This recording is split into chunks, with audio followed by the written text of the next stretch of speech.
T. McCluskey presents Arcade Talk Live Stream.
Welcome to Arcade Wars.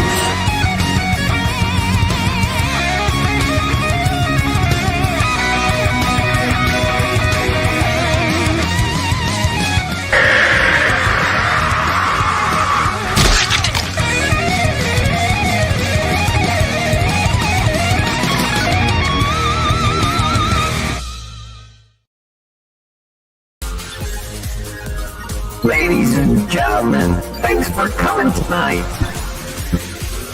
We're gonna do the Arcade Talk show. Yeah, that's right here. The Arcade Talk show. That's right, we're gonna do it tonight. Come on, people, let's do it. Let's do the show. What show is that? That's the Arcade Talk show. Yeah, who's on tonight, you ask? You know who it is. P. McCluskey. And who else? You know who it is? Papa Brad.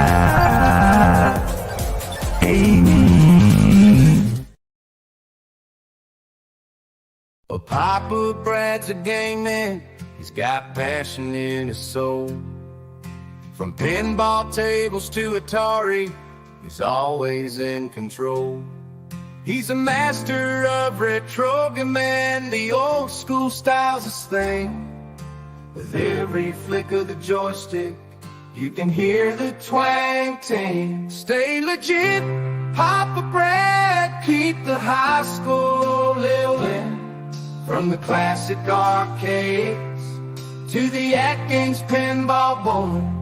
With the Atari 2600, your love for games will never quit. Stay true yourself, Papa Brad, and always stay legit. He's a lover of the classics, the sound of pixelated beats. Late nights at the arcade with every game defeat. But he'll keep on pushing till he's reached that final stage. Papa Brad's the gaming legend, his passion never fades.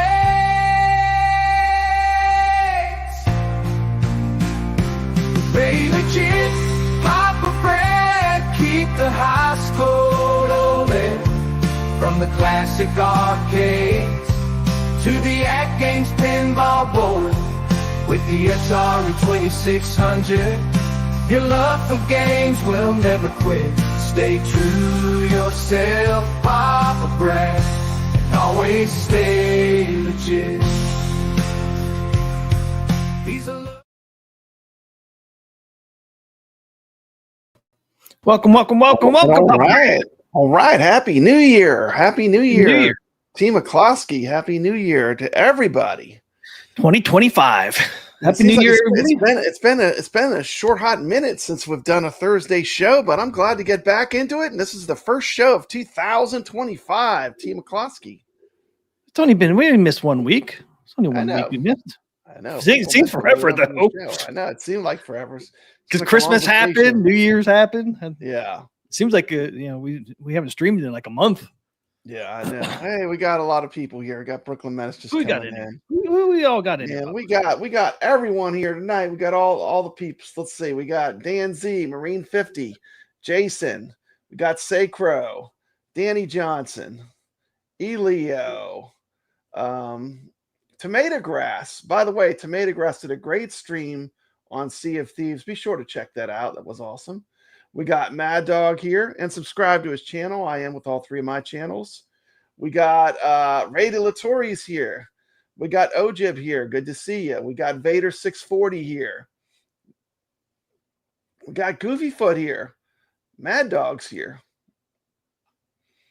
And Real Creamer? We got the Real Creamers here. We got Mad Ben Hand here. And we got the whole crew here, Team McCloskey. Welcome up, everybody. Happy New Year, 2025. Year. Can't believe 2024 is already over. I know, man. What a year! What a year Atgames had, huh? I mean, they did so much in 1 year. It's hard to believe. What's up, Biggie Fries? Yep, they did a lot, man. Got us the 4K pinball machine. Got us all these tables. It is unreal. Like, I literally look back. It's like 1 year. Like, I looked at my videos. There's like 1 year ago, we were just getting Adam's Family in January. Crazy. Did we actually get it in January, or was it February? Was it end of January? Might have been February. We were talking about it, I think, in January. Yeah. Well, I think But I mean, if you look at the progress, it's almost unreal. I mean, Team McCloskey, I mean, they've just done so much. Lynn Johnston, welcome. Yep. 208 tables. 208 tables in 1 year. 1 year. Including the fixing the Zen tables, which was a milestone accomplishment. Yes, that was a huge accomplishment. I mean, kudos to Atgames. I mean, product of the year for sure. Actually, kudos to Atgames, Magic Pixel, Zen Studios, all the teams that make what is the 4K pinball experience. True. I mean, big, because it took all of them. It took a team to make everything happen for sure. Yep, for sure. They did a great job with all the stuff they had accomplished. I mean, they came over a lot of different stuff throughout the year. Like you said, the flipper lag, and that was a big one. I mean, that was huge. Some graphic. They came out with all those skins. We started off with just Adam's Family, and then we got Snoopy, Dinosaur Dynasty. They got Jurassic Park, a massive IP. Yep. And this year, Star Trek. This year, we're gonna, they got the Star Wars IP, which is massive. That is a huge, huge IP to get for just 2 years in. I mean, that's an accomplishment. Not really, it's coming out February 19th. I mean, it's really 1 year in, really. I mean, we're like 11 months, basically. Yeah. I mean, it's crazy. People forget.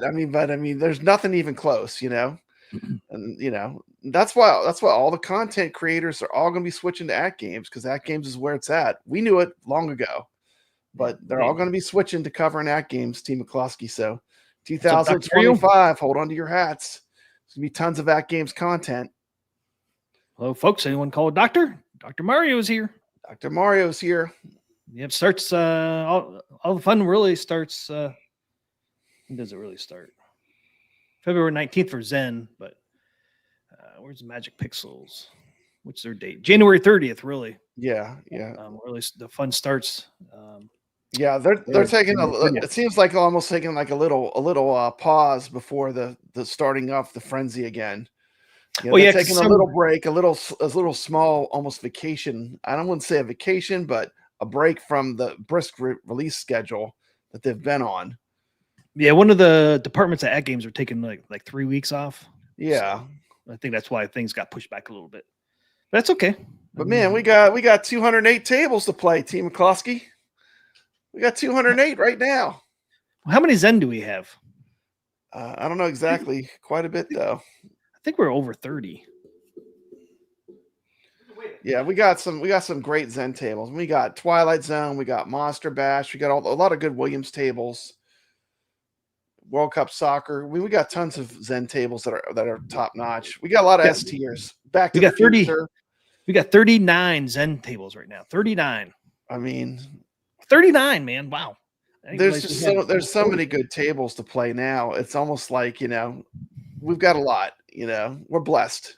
We really are blessed. We got a lot. We got a lot of good. I didn't realize we had 39 Zen tables already. I remember when we passed 30. I know, it's crazy. I remember when people were saying, "Oh, well, they're just going to get Adam's Family and that's it. That's all they're going to get is Adam's Family."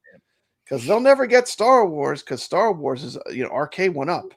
Arcade 1-Up had that. There's no way Atgames will ever be able to get Star Wars. February 19th is coming. And we see, here's the thing too. They're actually putting a roadmap out. How many companies have the guts to literally lock themselves into a roadmap like that? Like, they literally, I think they overshared, if anything. They told us too much, that they showed us stuff we weren't even supposed to see, I think. I think that was a bit of an overshare. But overshare there. Should have put TBA in there. TBA to be announced. Yeah. I mean, they wanted everyone to know they have the fully operational Battlestar, Death Star coming online. That they let the competition know, how strong their lineup is going to be for 2025. And it's ruthless. I mean, like, if you love pinball, whether it's virtual or real, they have there's something for everyone in that list of pinballs that they listed. Yep. Dr. Morris and PK was in here in October, said Star Wars was not likely in the near future. And what first pack do we get of the year? Is Star Wars. Yeah. I knew we'd get a Star Wars eventually. Here's the thing. Let's enjoy this time where everyone is happy for Star Wars, because when it comes out, I predict it will be kind of pricey, because we will see how the pricing is, but I don't expect it to be super cheap, just being honest here. That's a very expensive IP. I don't know how much it's going to be, but I would expect it's going to be one of the pricier pinball packs. I wouldn't be surprised to see $30 on a 3-pack. Yeah, I wouldn't either. Because, it's just a license. We saw that from Rare, right? I mean, buying these IPs is expensive. You want IPs officially done, Yeah, it's true. You want to you want to fly the high seas and do piracy and have all these big games.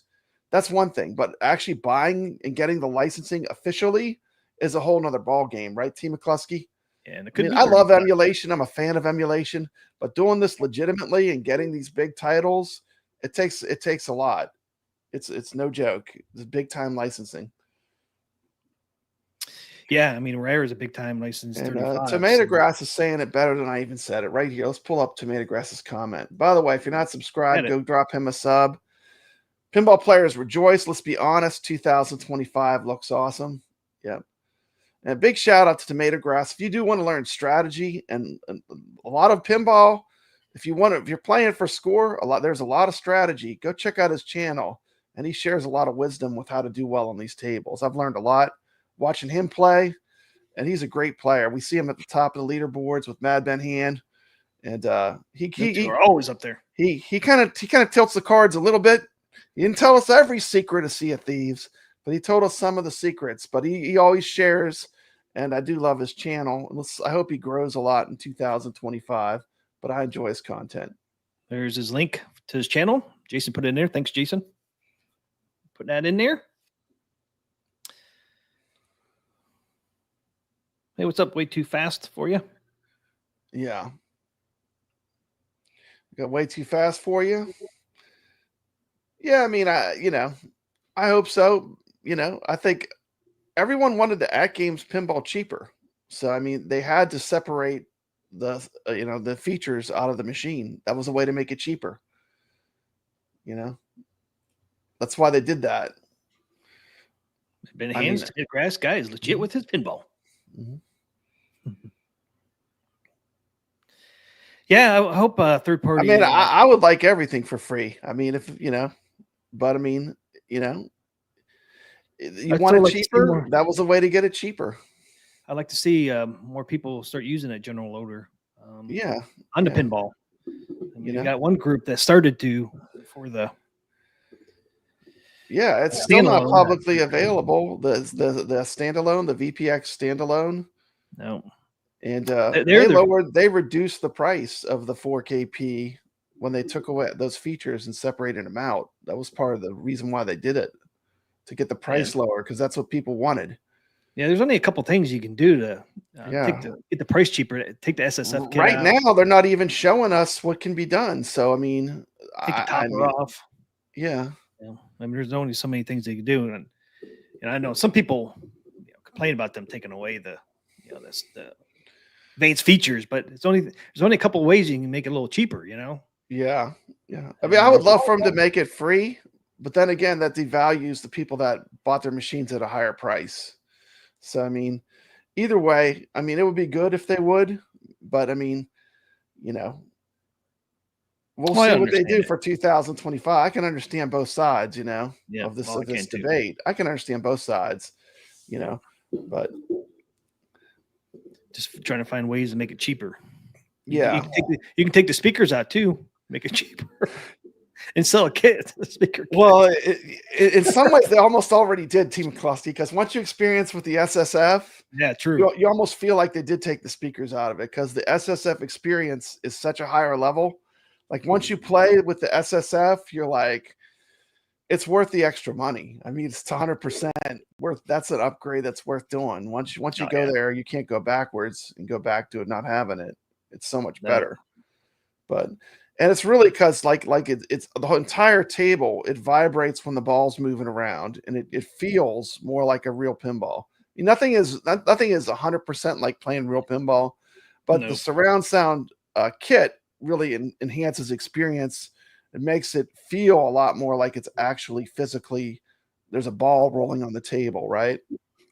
It's all those vibrations and sounds. And the first time I played it with the SSF, I was like, man, it's just like such a big improvement. Now the SSF is way better than it was from when I first put it in, because they've really fine-tuned it a lot. Yeah, especially on the Zen tables, they even have tuned it in a lot more. That's the thing, and I'm just going to put it out there. I mean, I have the Ruthless computer to run OTG, and I actually prefer playing the native tables now that they've got everything wired in and they got it firing on all cylinders. The shot accuracy is unparalleled. Like, I have the Ruthless computer to do the OTG, but it's kind of, I do love playing the Arcade Talk tournaments through OTG, but my favorite way to play those is just to play these native tables because they're getting so good. They just keep getting better and better, Team McCluskey. Yeah, you get the full experience of the SSF kit with the native table. Everything is dialed in, It's like, and you just turn it on and play. I mean, I don't have to boot up my computer and then go to OTG and then load up, use my mouse to open up pinball effects. It's just a bunch of extra steps. Yes, I know. That's why I stopped doing it. There's a beauty to simplicity. You just flick it on. Turn it on. Select that table you want, Boom. and you're off to the races and you're playing pinball. It's a beautiful thing, Less than 30 seconds you're playing instead of have to set. That's why I quit doing OTG. And at a reasonable price. And, we could say, $2,000 at the high end. That's a lot, but it's nothing compared to a real pinball. I mean, there are toppers that cost $1,000. So, I mean, it's like, it's not even in the ballpark of what a real pinball type cost wouldn't be involved with it, not to mention maintenance and stuff. Guys, if you play a real pinball, you're going to become a pinball tech, or you're going to have a broken pinball. That's just the way it is. Sit there and look at it and not play it. Sit there and look at it, and because you're afraid it's going to break. Yeah, you have to be able to get your hands dirty and become a pinball tech if you're a pinball owner. That's just the way they are. I mean, it's the way it is. Yeah. You can see that. Like, I just went to a fantastic arcade. And it's actually run by the person that creates all the Stern displays when you go to these big shows. Is that Elgato, man? Messing with you again. Quality. We have to flip to that Sony. I don't know. It just did it again. Is it back on? Am I back on? Yep. Freezing. Anyway. I think you're good now. But anyway. Yeah, I did. I went to Captain Crazy's Paradise, which is a huge pinball location that's opened up. Pretty cool. What's up, Retro Arcade Top Trooper? Up to stream? Yeah, that place looked pretty cool, man. And they definitely have a lot of pinball. You could tell. Oh man, She works with Stern, because Mhm. they got a lot of pinball machines in there. They got They had them all. arcades, They too. had the Jaws Premium. They had them all, man. They had all the new John Wick, James Bond, and this Top Shape. It's the condition too. It's like you got to have the people that know how to keep them running perfect, and it's just the condition of the machines. Oh man, chef's kiss. Doesn't get better. Yep. Yeah. And Shocked. I'm more of a fan of supporting places like that and playing real pinball on location. We have all that variety, and there's like a whole community based on it, because I think owning them it's very expensive, to own real pinball machines. Oh, I know. Yeah. I mean, how many they have there in that row, and it's like just think of the cost of maintaining all those pinball Oh machines. man, I can't imagine. But it is a great hobby, And you know what I was amazed at? T. McCloskey, more than anything, I was amazed how much better was it playing pinball when I went to this pinball location. And the 4KP has sharpened me up. Like I couldn't believe how well I was playing. It was unreal. So there is a lot of crossover because you get comfortable with like the dead flips. You get comfortable with, you just get a lot more comfortable playing pinball by playing a lot of virtual pinball, I think. The rule sets, right? I mean, the rule sets, and the nudging too. I mean, I'd nudge my machine, it does have the accelerometer. Yep. Where you can physically nudge it. And when you play there's no buttons to press when you play a real pinball machine that make the ball nudge, Yeah. So actually that does help you actually using the physical nudge instead of the buttons. I think it did. But man, I had a blast. I had so much fun. Hey, what's up, Mark's Mental Arcade? What's up, Biggie D? Welcome to. Hey, we got Biggie D here. He's got a great YouTube channel. Welcome to the chat. I'm wearing my hat's Biggie D. This is my hat I got from Biggie D. Oh, is it? Yeah, it's from his channel. I couldn't quite read it. What's it say over there? Arcade Gamers. Oh, okay. Mm-hmm. Couldn't quite read that. Yeah, you get this on Biggie D's channel. Nice. I wear this all the time. I wear it like when I go on arcade tours. I wear it all the time. But I love it. It's good merch. Good merch, Biggie D. I got merch. You got yours. I see that. I ordered mine. It must be coming from the Pony Express. I ordered so long ago. Hey, thanks, Ray, for the 5 memberships. All right. 5 memberships. Woo! Mitchell B got one. Sam's Arcade got one. All right. Sam. Con EL1 got one. And our Ichabod Crane got one. What's up? Ichabod Crane in there. Oh, there it is. Okay. Thank you for the 5. Yeah, if anybody ever orders any stuff right now through mine, I use Spring, and they got hit by that Hurricane Helene. Mm-hmm. Was taking about 3 months to get your merchandise, but now it's down to 7 to 8 weeks. So it still takes a little while, but they got hit hard. Yeah, hard by that hurricane. They're trying to get back up on their feet. Yeah. So I ordered something, I think it was for Doc Mario or somebody, and it took almost 3 months to get. But yeah, well, they got it to you eventually. Yep, eventually it comes. I just got Gregory. I sent Gregory a mug, and I know. I saw he had the mug on his Facebook. Yeah, that took about 7 weeks to get. So okay, well, you're getting there. I'll keep waiting. Keep waiting, sucker. So let's get into the news. What's up, Kayak? That's right. You see, Doc Mario, I love my shirt. There we go. It was him. It took a while for you to get it, but finally came. Crazy, man, what hurricanes can do to people. Yep. What news we got, Popeye? What news we got? What do you want to start with? We'll start with the big story. Yeah, see if these. Let's not make people wait. Let's just jump right into it. There it is. Got a nice little Sea of Thieves in the background there. Sea of Thieves came out. So what's your impressions of Sea of Thieves? My impression of it is this is the best Magic Pixel table they've made, period. Get out of town. Ain't no better You know, than Natural History 3. It is better. I'm telling you, I love this Who in table. the chat thinks this is better than Natural I hear History people 3? say they don't like it, and then they play it for like 5 hours straight. But I mean, if it's that addictive, it's obviously a great table. See, it's not addictive to me. I like playing it. I like it. I don't love it. I love it. I love it. I think I gave it. I can't remember. I think I gave it like a 9, maybe. But it is great. I gave what it is great. deserved. I gave it a 7. I disagree with that. I mean, 7. I would almost love to have the pinball machine themed to this table. That's how much I like it. It's Well, that I good, love the look of the table. you know, because the thing is, it just plays so good. But there's issues The with rule it too. set, the rule set's deep. Yeah, it's deep. The replay value is very high on it. But my ball got. I don't know. I love it. I think it's a lot of strategy. Like when you're playing, you have to observe stuff. Like you have to watch for the skeleton to put his hand on the table on the rail. Yeah, that's when you launch it to that ramp. No, you don't, because everything about this table is strategy. It freezes if he grabs the ball. He doesn't. It never happened for me. I played it for hours. It happened to me, man. Only one time, but I played it for hours. T. McCloskey. I'm number 5 on the leaderboards. I guarantee it'll happen. Played it for hours. And this table has a very deep rule set. And once you start learning the rule set, it's fantastic. It's just like I learned the rule set. And I still don't think it's fantastic. I like it. I think it's great. I think it's one of the best Magic Pixel tables. It's up there.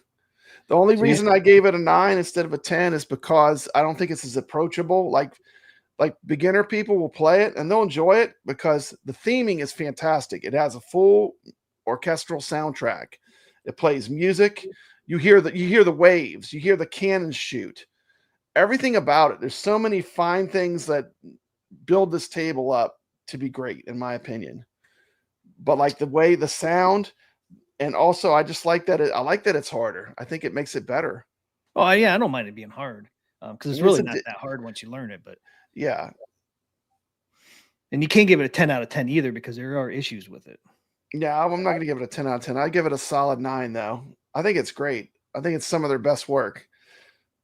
I mean, it's not Nature's Fury good, but it's very good. I think there you go. You proved my point. History Pack 3 was a very high bar. There was some really good tables in there, but I would put this at a solid 9, and I'm going to tell you why. Because it's addictive too. Like so many people that have started playing it, they just keep playing it over and over and over and over and over. And that tells you it's addictive. If it's addictive, it's pulling them in. And I think it's very immersive. Like the sound, the music, like I said, everything about it. You hear the waves, the call outs are good. I think it's great. Yeah, I like the music. Don't really care for the shout outs because I mean, it sounds like they're using the same actor voices over and over. He just has a little pirate accent to him. Yeah. Yeah. You know, there is, and the thing is, as much as you can play strategy, there's a certain element of randomness because you have the chess and the shark always messing with the ball. So like you can't play 100%. There's still, you got to adapt as you play. So it keeps you on your toes. But it's very generous with the ball saves. I think it's really balanced well. Because it's hard, but it's like it when you lose the ball quickly, it saves the ball for you and keeps you in the game. Well, it must be nice. I don't give ball saves. Mine keeps draining all the time. How do you get all these ball saves? I don't know. I just like it. I like it a lot. I mean, I would say it would. You know, I'm reading Tomato Grass's thing. I do agree. The center post, it almost would have been better if it didn't have the center post. They just would have pushed the flippers in a little bit. And he's saying he doesn't like the barrels. The barrels do add randomness to it, but in a lot of pinball games, they use things to make it randomized. Whether it's like when you play a whirlwind and it has, sometimes they'll use those things on the table that'll make the ball do random things to keep you on your toes. So, yeah. So this is another reason you can't give it a 10 out of 10. We only got 1 out of 3 tables, so I mean, I can't give the pack that high, but as the individual table, I would say this table was very strong, in my opinion. That's my opinion. You can disagree with my opinion; it's perfectly fine. But as you know, the number 5 player on the backboard right now, I can tell you, I love it. I think it's great. I think it's some of their best work that Magic Pixel's ever done. It's my opinion. See, and another reason why you can't give it a 10 out of 10 because you got 4 known issues, which one of them is players may not be able to proceed past mode 7. Fate of the Morning Star, if all successful shots are not registered. See, that's it. When the second ball for Cannonball multi-ball is locked, the resulting announcement is cut off, which is no big deal. See, and they only have that one happen to me with that stupid skeleton pirate dude stealing my ball. You want to give it back? Yeah. I wish it was recording when it happened, but. And then the other known issues, the DMD table description for see if these may not all appear on the screen when first installed, which is no big deal. What's the flipper latency? Latency is pretty good. It's not as good as Natural History Part 3, but the flipper latency is 51.00 milliseconds with an 8.34 millisecond standard deviation. And of course, yeah, they're not hitting that. They're not hitting that 29 like on Natural History Pack 3. Oh, I know. And the other three were what? No 29. I mean, I'm just going to say, I'm not giving it a 10 or anything. It's definitely, I didn't give it an S tier, but I think it is a solid 9. And I'm going to tell you why, because the rule set, it's a table. It's going to take you a while to learn too. It doesn't take that long. I disagree. I think there's quite a bit to it. It has like 3 pages of rules. T. McCluskey, look at the rule set. I did. I read it. I read the whole thing. I don't think it's that once you learn it, it's not that complicated. It really isn't. It's a long rule set. Yeah, well, people don't even know how to get the Kraken. If you want the Kraken to appear, you just don't cash in your gold. I got the Kraken my second game in. I heard people that were not getting the Kraken. I was like, all you got to do is you don't cash in your, when you read the rule set, there's a lot to the table. I'm just saying it has a lot of design elements. I think you got to get 20 million in gold to get the Kraken to pop up. I think it was 50 million, wasn't it? But I could be 50? Wrong. Yeah, it's 20 or 50. I can't remember now. But yeah, it's one of those. But you got, like you said, you just got to hold on to it. You can't cash it in. But I like it. I really like the multipliers. It goes up to 10x. If you get above 10x, you get extra ball. Team McCluskey. And you get 5 million. Just like Fishtails, this is a high strategy table. If you keep circling and you keep getting the multiplier, you want to get a big score. You want to get up to that 10x before you start really even playing. Because that's where you make the big points. That's one of the ways. Yeah, you get multi-ball and 5 million every time after the 10K, just like Creature, you pass that multiplier, it's 5 million every time. Yeah. 5 million. Well, I'll tell I you. I almost wish they would have released this and just split it where instead of having to buy the whole pack, you could just buy this table, then the other 2. Because really, you're still only seeing 1 out of the 3 tables. Yeah, and I think Mad Dog said something, which this ain't right. I think 35 for one table is somewhat high. It's $35, but when the next 2 come out, Battletoads and Killer Instinct, you get those free. So it's 35. So you're not really buying one. It's like you're pre-ordering, kind of in a way. Yeah. So you're getting 3 tables for 35 eventually. I almost wish they just would have broke it out and had 2 separate things. Had this one, and then maybe it's done each one individually. I don't know. As you can see in the statement right here, Killer Instinct and Battletoads tables will be added to this pack on February 20th at no additional charge. So there you go. Yeah, so you're getting 3. But the thing with Magic Ray Latorre said they did this before with the Dr. Seuss tables. I don't remember that, but they might have. Yeah, I think they did do that. Yeah, I think they did. They released 1, then another 2 later. I do remember that. Hey, what's up, MSU Rich? What's up, Mikey Yoon? I don't know. I think I'm just glad I have this table to play. I think it's a really strong table overall in the lineup of what they have. I think it's pretty strong. Hopefully the next 2. I mean, I can't wait to see Killer Instinct and Battletoads. But for this title, I think they did really well. I mean, it pulled me in. It really pulled me in. It sucked me in. Team McCluskey, when I first played it, I was cussing. The first couple balls, I was cussing. Then I started to really study it. And the more I played it, the more I fell in love with it. Well, I'll give you my opinions on this. The reason why I give it a 7 out of 10 is I'm kind of, it's a fun table. Like I said, I like the table. I like the music. I don't like the call outs on it. I don't mind the setup of the table. It's just, I don't know, it's just the gameplay. And I'm kind of getting tired of Magic Pixels. Same DMD scrolls, their little stars, their little balls, their little green and yellow. And T. McCloskey, they did have some light animation in the backlash though. There was light animation. There was improvement there. There was improvement. I do agree that the DMD should have done more. How cool would have been if they just could put a couple little like cutscenes of the game when you did certain things. You know, if they could have added some kind of video element. And also I'm sorry, go ahead and then I'll talk, but I have some things I want to say about the DMD. The things they could have done to this. Mm-hmm. The kickback. You know, why couldn't it be a cannon that shoots the ball back into the field? Why can't the ball turn into a cannonball when you're having a battle with the other ships? Why can't the DMD have when you sink one of the battleships on the DMD, it shows the battleship sinking? I mean, it's just like they had such opportunities to do something really cool. Yeah, I think the battleship sinking would have been great, especially because that is a challenge to get that done. That would have been cool. And the other thing is they should have the gold on the DMD, how much gold you have. Like, it would have been so easy just to put it like right beside your score, how much gold you have. Yep. That way, you know, if you're going to get to the Kraken mode, you know? Yeah, they could have put that on somewhere on the DMV for sure. You know, they always use like that spinning logo thing. Yeah, it doesn't they could have went off course. They should have went a little bit more with like some game clips. I hope like with the next ones, we get to see some animations from the game or something. Yeah, because Sea of Thieves is a huge game. You know, it's a huge game. They could have got clips from anywhere on there. You know, like the Biggie D said, DMD doesn't even go with the game at all. I know it's the same pattern as their other ones. It's the same pattern as Dr. Seuss. It's the same. It's the same for all of them. So I mean, they should have changed. They should have changed it up some. I agree. You know, it's like, dang, man, you got that beautiful DMD. Use it, man. Like, really use it. You know, get us immersed in the. You know, like you said, you know, video clips, you know, have us.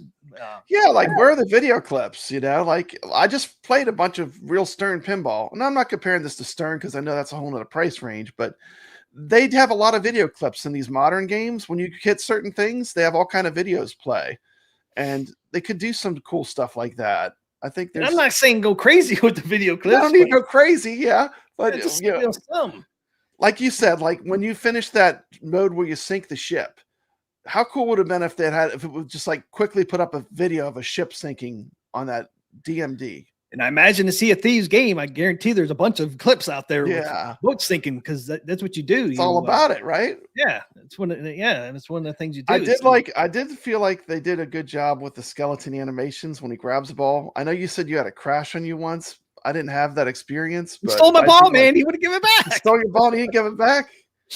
He did. It's so funny. If ever happens again, man, I'll have to whip my freaking. I'm not gonna lie, I'm thoroughly addicted to this table. I must have played like 5 hours of this table by now. It's insane. Like I've never been this pulled in right off the bat. I don't know what it is about it. I don't know if how challenging it is, or I mean, I just don't know. I love it. I love it. I love the rule set. I love that the more you learn about it, the easier it gets. Like you learn the tricks, like how to play better. Yeah, but I think it was rushed overall. How do you feel? Because it still has some bugs. Well, yeah, and like, it definitely was rushed a little bit. I don't know. It just doesn't. To me, it doesn't flow that well for me. I don't know. Yeah. I don't mind it being challenging because I've learned it now and I know what to do on most of the modes now. At least the ones I got to. But it just didn't pull me in. It's not one of those like, like Nature's Fury. That one pulled me in. I love that one. And Egypt. The Nature's Fury is the only Magic Pixel natural history I give it S tier too. Yeah. That is a wonderful experience. That game with SSF is just it blows you away. Yep. You know. But like I said, even in my video, I said, I'm still on the fence because we still got 2 more tables to come out on this pack. So they could blow my socks off, you just never know. But yeah. I just wish they would do more with the DMD and tie all DMD clips into the game. At least the colors, like that green and yellow. It's like, come on, dude, black and teal. How hard would it have done to at least change up the color scheme on those little things? I think about it, but the cannonball idea would have been cool too if the ball would change into a cannonball when you go into the naval battle modes. Yeah, then you would know you would instantly know you were in naval battle mode because the ball would be a cannonball instead of a regular ball. That would have been a cool game design element, maybe. And then the kickback, have it, cannon pop up, and the kickback shoots the ball out of the cannon back onto the field somewhere. I mean, it's just been something. They could have did some really cool things. They did a lot right though too. I mean, the sound design is excellent. Like, it's really sounds really good.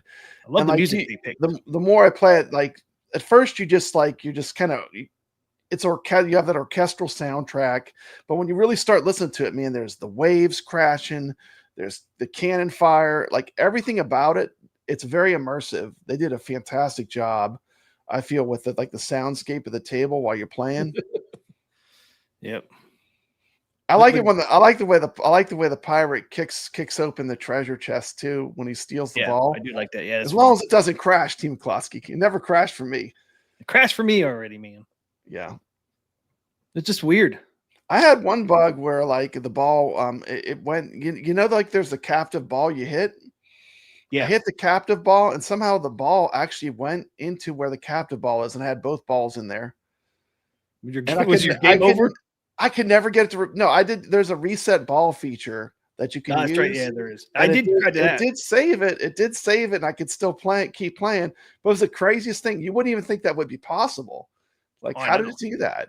But I did try the ball reset when it got stuck with the skeleton captain there, and it just it tried. It said doing it or whatever, and then it just failed.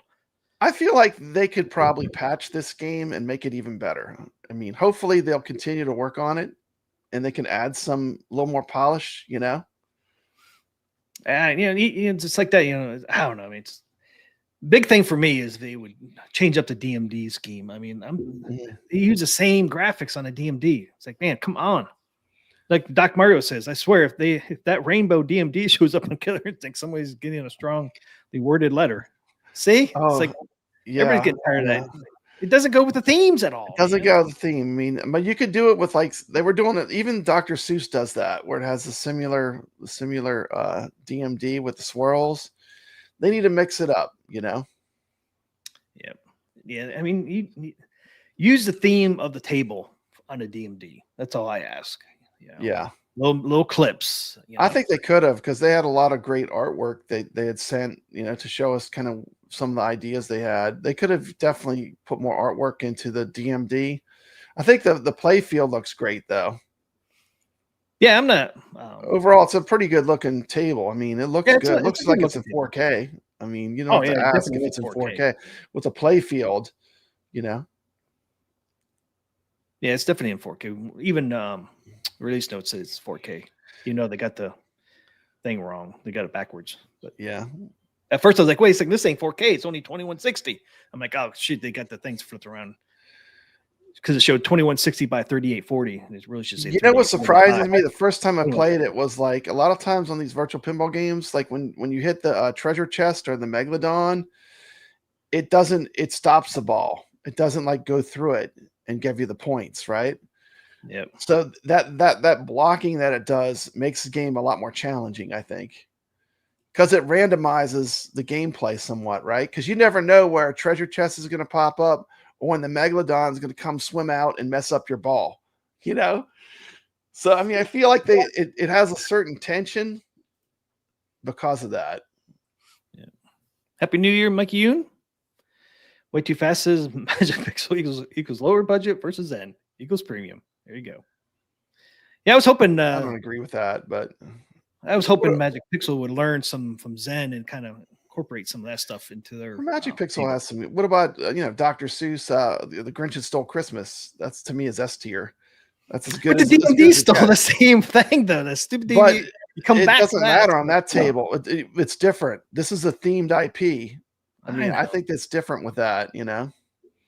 Yeah, I do. But hey, thanks Chaotic for the $5 memberships. I'm gonna stick with mine. I really do like this table. I'm gonna stick with a 9. Thank you, Chaotic. Jason got one. David got one. All right. B. Kirby got one. I don't know how to say that one. Got one. King Ed got one. Woo! Thank you, Chaotic. So it looks like if we're just going by the feedback of our chat, the feedback is that the DMDs need work. So if the area to focus on to improve would be the the DMD part of the table could use some work. Yep. Just looking at the comments. We have some good jokes in the chat. I don't know if you've been reading them, but Oh yeah, I have. yeah. Where do pirates like to go for fun? The arcade.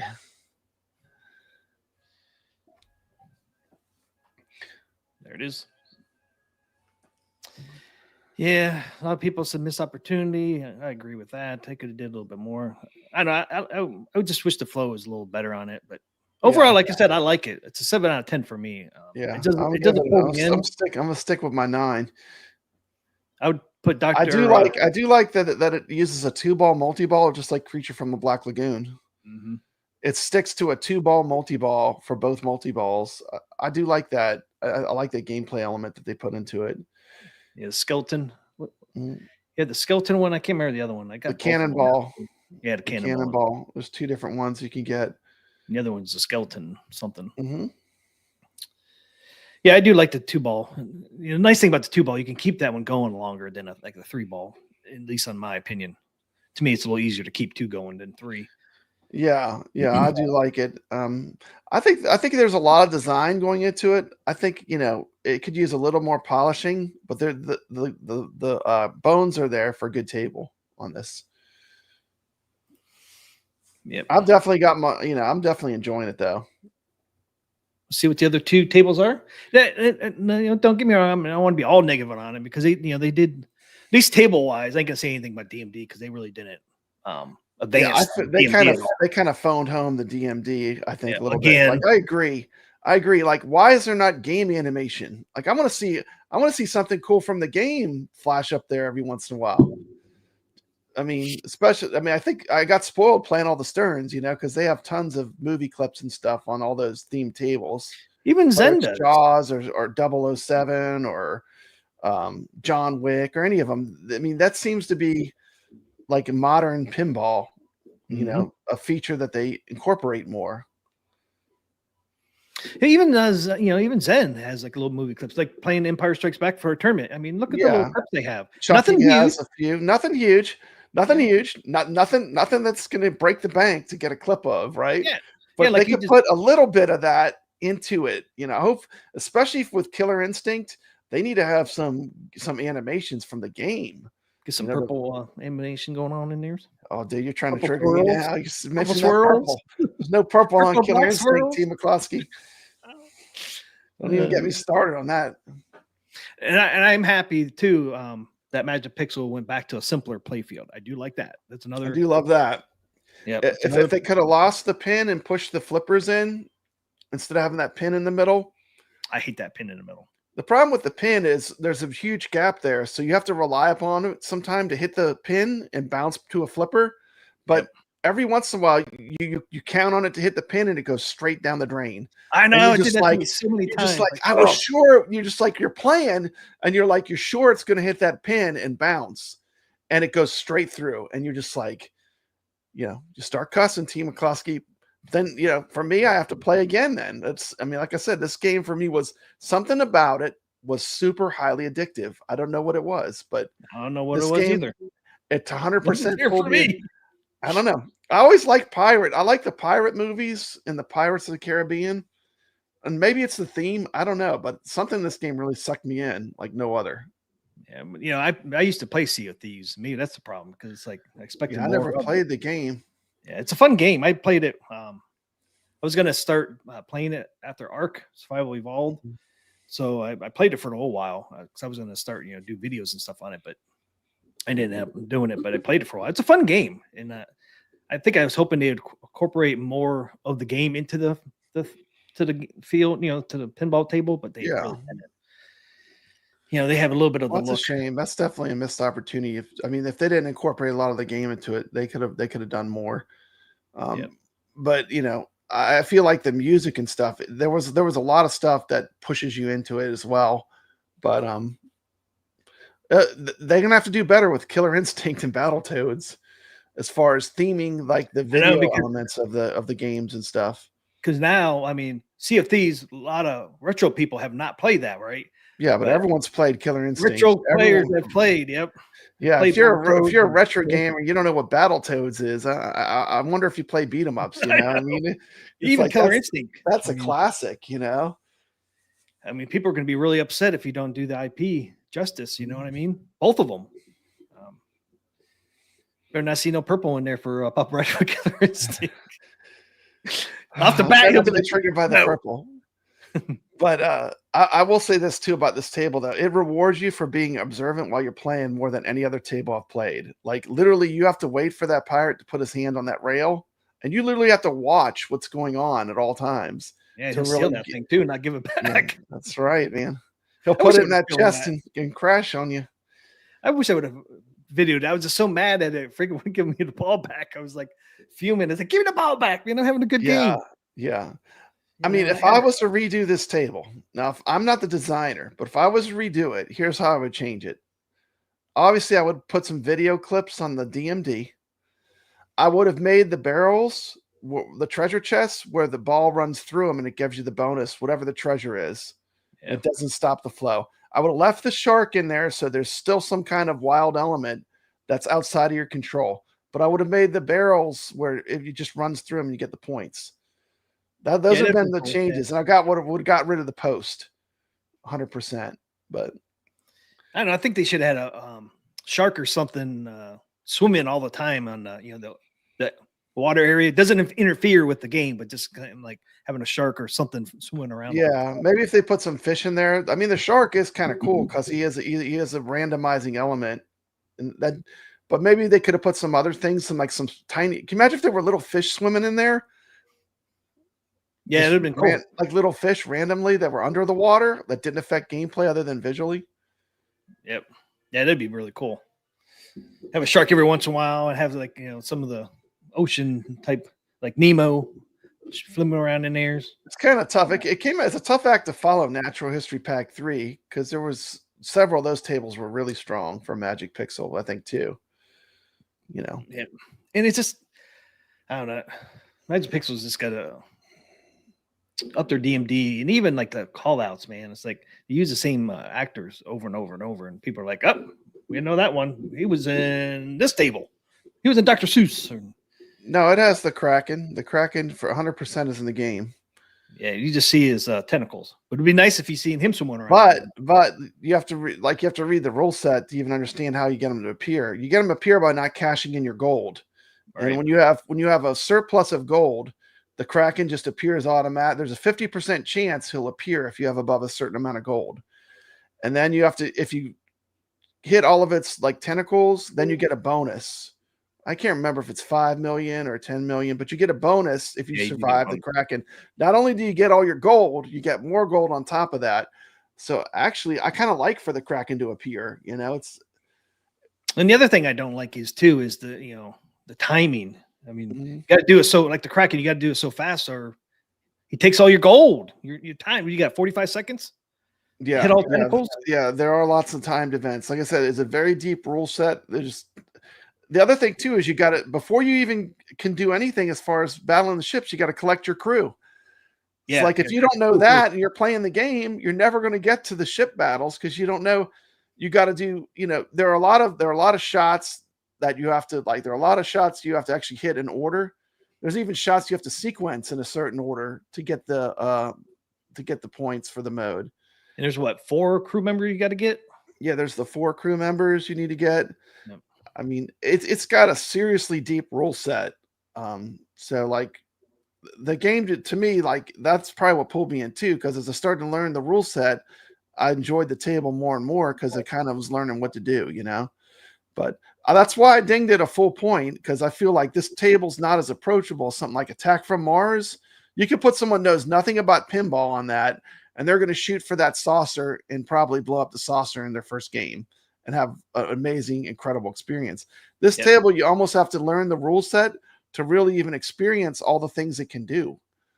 So I feel like it's not as approachable as some of the other tables. We have some great tables on the 4KP, Yeah, this is definitely not a kid's table. The kids just can't pop on here and play it. He'll get Well, bored. I think they would enjoy it. I don't think they would be able to get through all. They wouldn't see everything though. No, and they'd probably get bored with it quickly because they don't have anybody to tell them about the rule sets. They're just going to get bored and say, I'm playing something. I'm playing the Grinch now. Yeah. My Little Pony. I know Tim York says the guy has a list, but I know which one he's talking about.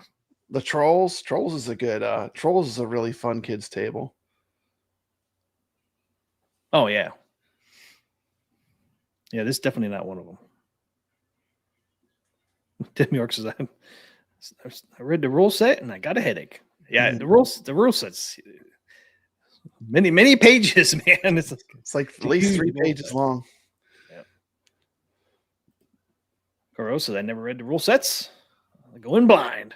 This one here, you kind of have to read the rule set, though, to know what to do. Dr. Mario's shocked. He said, "No, I didn't give it a 10. I gave it a 9. I gave it a 9. I didn't give it a 10.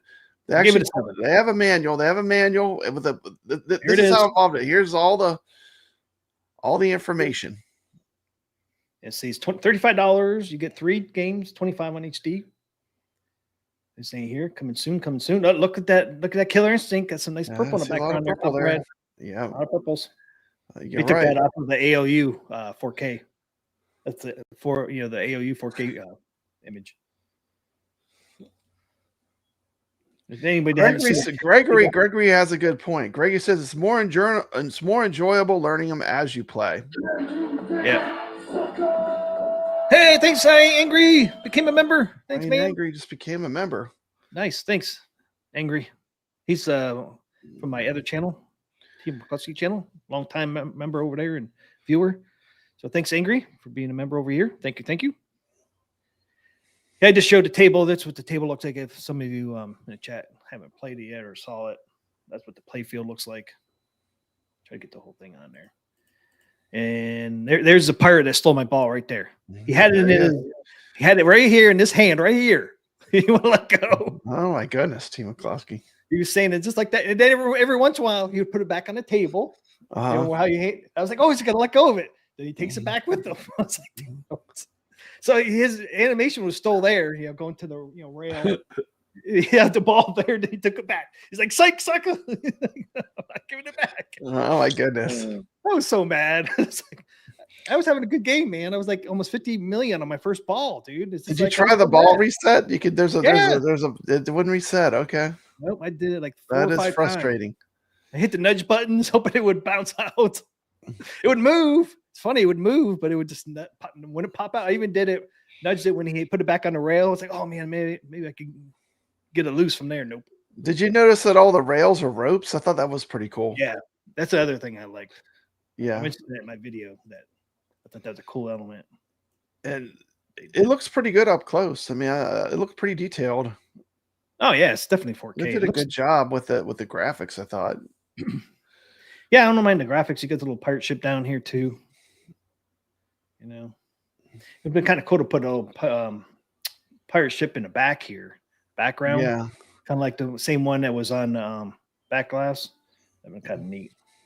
Yeah. All right. So here's where the rules. It doesn't really start yet. Here's your rule sets. Here's your rolls. So it starts on page 3. Mm-hmm. So you got the Merfolk and Return. You get the Outpost, Island modes, which is the Fortress Island and Treasure Island. Look at all the islands they have in here. The islands are. I'm saying there's a lot to it. Like, when you start looking at the rules, it's like, wow. I mean, they went for it. Oh, here's some more islands. It's crazy. Fortress Island mode. See, this is where, like, the Fortress Island mode, you can get the 3, 4, or 5 million in gold. Mm-hmm. It's, like different Treasure Island mode. Kind of same thing. Here's your crew that we were talking about. Mm-hmm. Yeah, there's 4. The helm. Yeah, see, to even engage in the naval battle, you have to get the crew first, and you have to get them in order. Thanks, Tomato Grass.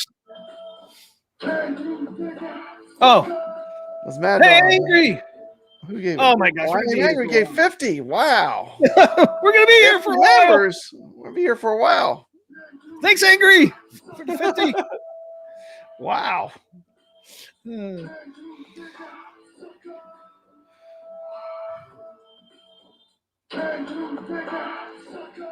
Boom. So I appreciate that, Angry. insane. Must be a dance the whole time.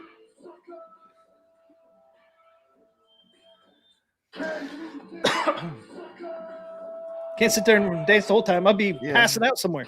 Yeah.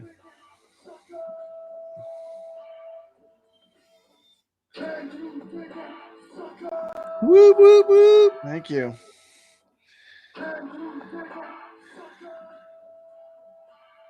That's a lot of suckers. That's a lot of suckers.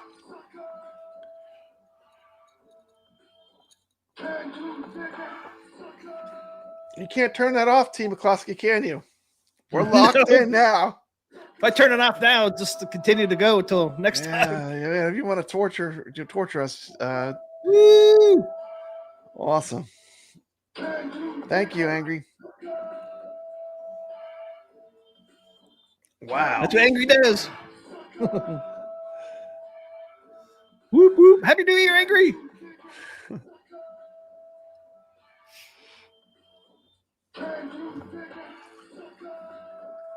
We got to be just about there, right?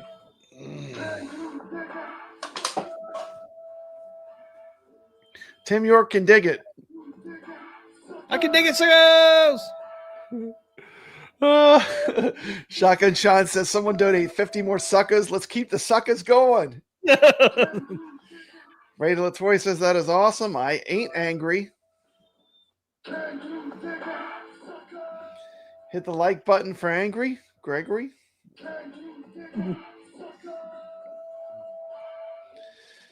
Carlo coming in with some suckers.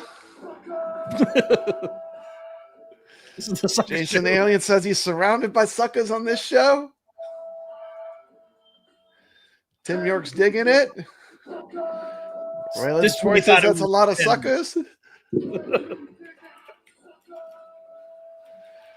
50 more of these guys might have a heart attack. Man, it goes right over your face, too, Team McCluskey. I know. Woo! Woo! It's kind of off-centered. Was right over my face. Kind of off-centered now, somehow. A sucker is born every day. Better than doubloons. There you go. That's over my face. Oh, you moved it. Look at that. Yeah, I moved it. It's advanced. Sugar high incoming. Hollywood Polo got one. Everybody's getting one, even if they're not Everyone's watching. getting one. Everyone's getting one. Even if you're not watching. Man, 50. Wow, that's incredible. Ah, I think that's it. That was a marathon. that was a marathon. Thank you. Thanks, Angry. But there's 50. This is for you, man.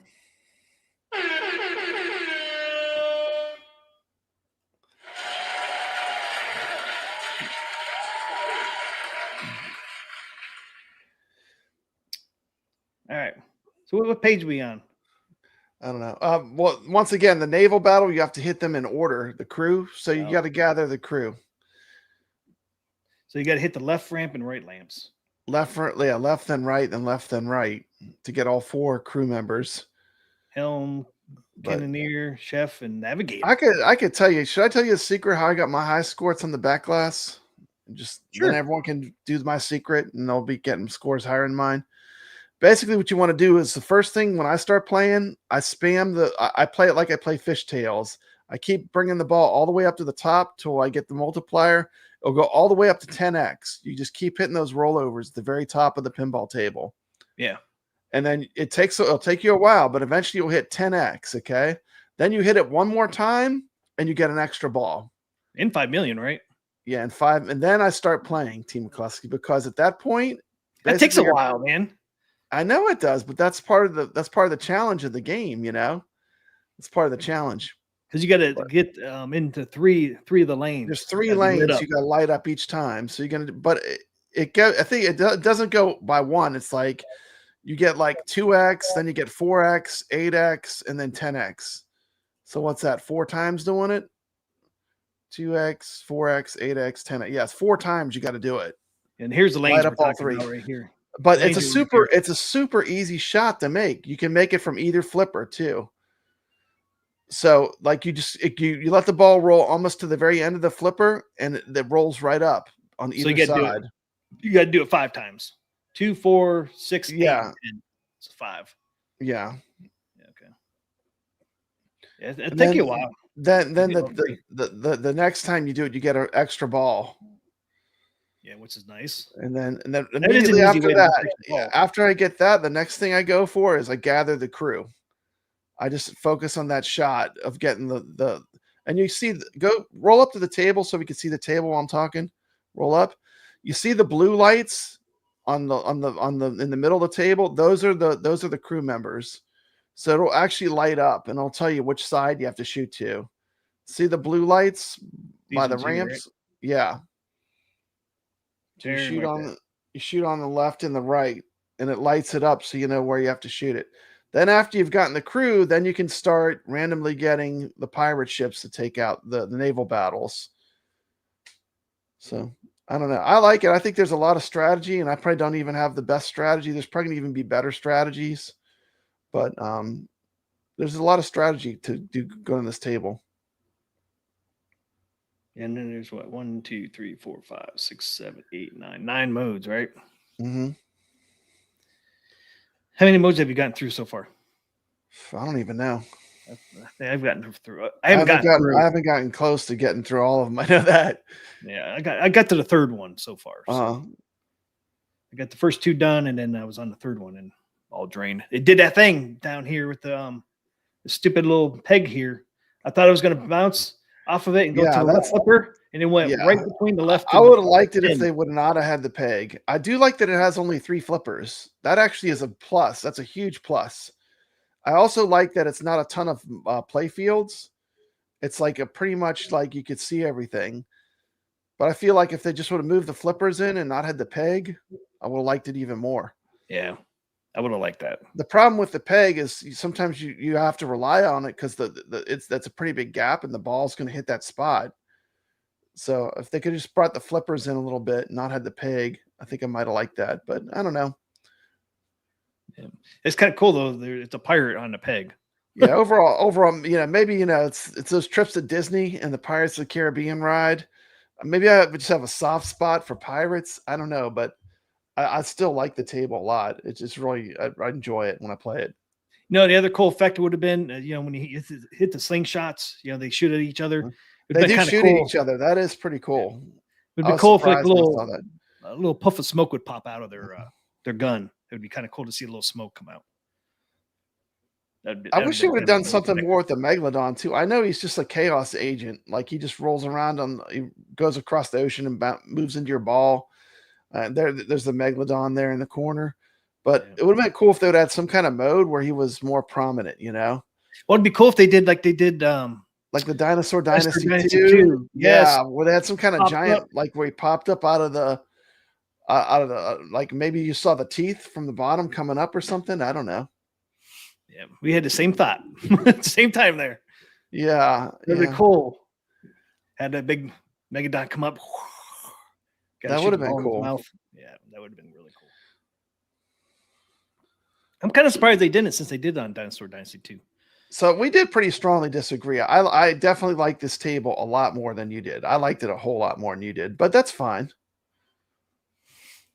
Yeah, it just didn't pull me in, man. Just not. Yeah, this table really sucked me in. I don't know what it is about it that I love it so much, but I do love it. I mean, I like it, but I don't love it. And I think too, it's just like it's almost like it's same old with every Magic Pixel table. Not the setup, but this the call out. I feel like this one, the music and everything was a lot different on this one than no elevator music, T. McCluskey. But you get the same guy in a shout out. It's like kind of change it up a little bit, man. Give us some little clips on your some video clips. Some video clips would be good. Instead of the stupid ball rolling, spinning, and stars and green and yellow doesn't even go. And just thinking about the table now, I put so much time into it. If they just would have made it where the treasure chest had just rolled over them, I mean, it wouldn't have been. Some people get frustrated because you can't control that. That's random, right? Right. It's a random element that you have no control over. But I don't know. I don't mind the shark so much as the treasure chests. Randomly, sometimes because like you'll be playing a really good game and a treasure chest will randomly appear and cause you to lose the ball. Damn, 6 pages on the rule set. 6-page rule set, guys. I know that's a strength though. That's why I like that. It's a lot of strategy with this many rules. Wild Rose. It just depends on what you like. If you like tables that it's going to take a while to learn how to play it, this is a table with a very deep rule set. Is mode 7. If you don't hit all the things correctly, you can't get past mode 7. That's one of those known issues right now. Huh. Well, I don't think I've gotten that far, so I don't have to worry about it yet. In this mode, you must hit the top left eject hole 2 times in a hole beneath the center ramp 3 times. Each successful hit awards 5 million points. Completing the mode awards 40 million. So I guess if you don't do it in sequence, so you have to hit the 2 times first and then the 3 times on the that ramp, whatever. And I guess if you don't do it in that order, you can't get past mode 7. It's a glitch, though. I mean, it's a known issue. That's tough. Hopefully they'll continue to work on this one and polish it even a bit more. I feel like they do add. I think they were on a timer to get this released though, because the tables have already been out. Well, yeah, they were. I mean, we were supposed to get this back in November originally. I know. It kept getting pushed back, or maybe even October. It was got it. I know it's been delayed several times. Gregory says that Godzilla from Stern has a 19-page rule set. I can believe that. I can believe that. This is only 6 pages. We're getting off easy. It's only, but compared to a lot of the other tables, it's fairly complex, right? Yeah. Yeah. Does any other Magic Pixel have a 6-page rule set? I don't know. I've read some of them, and most of them are not very long. At least on the actual pinball machine. And that's the other thing too. Is like Magic. I understand Magic Pixel back on the HD version why they had a kind of a generic DMD because you didn't have a dedicated one, but they're using the same images as they did on HD. There's like been no improvement on their DMD. It's like utilize the awesome DMD we got. Yeah, we got a whole screen. I mean, certainly they could do a great screen too, man. I mean, it's an awesome screen on that DMD. It's good quality. You can do a lot with it. But yeah, Goofyfoot's leaving. Good. Thanks for watching, Goofyfoot. Have a good evening. Have a great night, Goofyfoot. Yeah, I hear you on that one. Gregory says Battle Deluxe would be an example of a Magic Pixel that has a long rule sheet as well. Let's check that one out. Is that one I've checked out? But yeah, instead of using those colors, on the DMD, like those rolling color or whatever, and they just put the little clips in there, little clips of the game. It'd be so cool. Yeah. Just take it to the next level. There were certain like when you sink the pirate ship, there should have been an animation, and it should tell you at all times how much gold you have because you can't keep track of that. I can't, how can you can't keep track of that in your head, Yeah, and the DMD's big because you need a certain amount of gold for the Kraken to appear, right? So it is thing up there. It's a gameplay element, like I actually like the Kraken appearing though. Like to me, that's part of the fun. I love it when he appears. Like I actually look forward to it. Like when I get it, like I'm not really frustrated by it. It's just like it's one of the cool things that the table does. Well, yeah, and I think it's fairly easy to get those tentacles too. Yeah, it's not a hard mode to get through, and then you get the bonus usually when you get through it, which makes it pretty cool to do. Okay, here's the Kraken mode. Okay. Once you accumulate 15 million gold is how much you need. Yeah, so it's 15. And there's a 50% chance that he appears. Yeah, that hasn't been traded at the outpost. There's a 50% chance the Kraken will attack your ship, attempting to steal your gold. This starts the Kraken mode. Yeah, you got 45 seconds to hit all 6. Yeah. Yeah, that's right. Yeah, I feel like that mode is really well executed because like it's real satisfying to get through it, and it's not impossible to do. Like it is time, but they give you enough time that'll like a good amount of the time you're going to finish Kraken mode. I feel like that was well executed. that particular mode of the game. I feel like the skeleton mode multi-ball was well executed. Skeleton Lord I do like it because it does make you literally have to observe the table, because he only puts his hand on the rail randomly at certain times. Right. So you kind of have to keep it's like, you got to kind of watch him up there. And when that opportunity comes, you got to try to make that shot, because it doesn't happen super frequently. No. But did you know, defeat the Kraken 3 times, you actually get an extra ball. So if you defeat the Kraken 3 times, you get an extra ball. I think I've only had one game where I defeated the Kraken 3 times. Because you got to really hold on to the gold. A lot of times I accidentally crash in the gold. Yeah, if you hit that, there's that one shot you hit and it cashes in all your gold. So you got to make sure you don't hit that shot to have them keep appearing. But and then the other one's a cannonball multi-ball, which is 2 balls. Start the multi. So we gave him a lot of room for a lot of ideas to improve it, or maybe things to think about on the next tables that they develop. Right? We had some pretty good ideas. Yeah. I feel like, hopefully someone watches that and maybe they take a little constructive feedback. But overall, I do like the table. I mean, it's just like you said, when you think about all the things they could have done, there's probably a lot of things they could have added to it to even make it better. It'd be nice if they incorporated Sea of Thieves more. Yeah, like especially some video clips from the game, since it is a video game, Right. And it's going to be really important with Battletoads and with Killer Instinct, because Killer Instinct, I mean, it's a fighting game. You got to have, there better be some kind of fighting going on, right? I mean, there better be something related to the IP,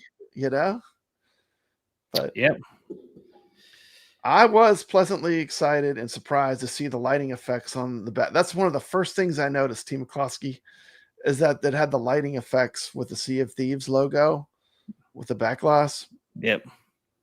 Yeah, I like how they have. Sometimes it has just lights up the Sea of Thieves. But even there, they could have took it to the next level. Team McCloskey, what if they would have had like a seagull randomly fly across in that top sky area on the back glass? If they just had an animation for just like a seagull or something, I think there's stuff they could still be doing to push it to the next level. Zen too. I mean, that would be my thing for 2025. Yeah, give us some animation on the Zen back has glass. no animation at all. But it'd be nice to see some stuff on the back glass for Zen. The lighting effects was an improvement. That is a plus. And it's a great image too they have on there. The sound on this table is really good. I really enjoy the sound. Some people say it sounds too low. It's just not as overpowering as like something like Battlestar Galactica. I don't know. I thought the sound was okay. Well, yeah, me too. Yeah, I didn't see anything wrong with that. I get that thing turn on. I don't know if you guys see the lighting effect or not, but yeah, there's a lot of things they did right on it. But I was wish they incorporated the game a little bit more on it. Yeah, Tim York has a good idea. Maybe they're limited on what they can do because it needs to work on the HD as well. We're not even thinking about that. That's true, but you can get 2 different versions. I mean, they can do 2 different versions. Yeah. I mean, I know they probably don't want to hear that, but there should be there should be a difference between the 4K and the HD. Exactly. There should be a significant difference. It's a more expensive machine to run it on for sure. You kind of see the lighting effect in the back behind me there. Yeah, you're kind of investing more into it if you have the 4K. Oh, a lot more, right? 800 paired to almost 2,000. Yeah, you should get a little bit extra. You get the SSF kit and everything. You're up there. Yeah. But it is a good point, though. That is a good point that Tim York made. But yeah, I'd like to see 2 different versions. I mean, it wouldn't be that big of a difference between the 2. Just a couple of different. Marine 50 says there's a difference of $10 between the packs. That is true. Yeah, so we should get a little higher we should see a lot more going on for our $10 more. You should get a little extra, I think. A little extra. Like throw a little extra in there. Like the DMD playing little movie clip or game clips. All I want is to see all I want to do is see a ship sinking when I make that mode. That's super hard to do. Exactly. It's challenging to get the mode finished. It'd I be want more to just a little satisfying. short video clip or something. I mean, Wouldn't that be more satisfying? See the ship it would've sink? been so sad. You know who knows how to do that? Stern executes that on almost all their pinballs. Whenever you pull off something cool, they have a quick little clip. Not enough to make you stop and lose your ball, but enough to make you notice that the theme is integrated into the table, you know? Yep. You know, and Zen does that well too, I think. Yeah, they do it Not pretty as good as well Stern, on some of but the tables. yeah. Like Chucky, I mean, you know, they show Like little Chucky, clips. it's really well done, yeah. Yep. Show little movie clips, you know. The thing has those quick little Yeah. clips. They're not long enough to pull you out of the game, but they're there to Mhm. kind of immerse you into the universe of the game, right? Right. But it's going to be especially important, I think, with Battletoads and Killer Instinct. Because you're talking to people that, you know, retro gamers, man, have a lot of Yeah. time and nostalgia for those two Yeah, they do. games. And if you don't bring that nostalgia, they're not going to be pulled in. Sea of Thieves is a little bit different. Michael Ramos says we need parrots. Where were the parrots? There were no parrots in the game. I know they're not even flying around. There should have been a talking parrot. At least have them flying around. I mean, they had other birds flying around in their natural history packs, right? Yeah. You know, you even have Dinosaur Dynasty. The first one, you have the what is it? The pterodon taking your ball, taking it up to another playfield, right? Having kind of cool to incorporate something like that, a parrot or something. Yeah. I don't think I want to. Welcome to the show. I had a legit new year. Thank you. I don't know if I want a talking parrot because he'd probably get annoying after a while. Yeah. I'd rather just see him flying around. Yeah. Not talking. Probably want a cracker. They get old quickly. They've done a lot of flying birds and stuff that grab the ball and stuff. Like I'm thinking about like the Dinosaur Dynasty game, the first one with the pterodactyl. Pterodon. I mean, they could have done something, you know. I know. Yep.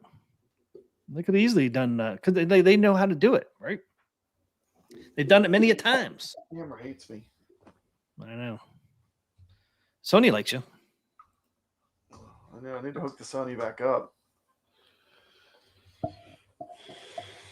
Yeah, see, that'd be cool too. It's going in and out.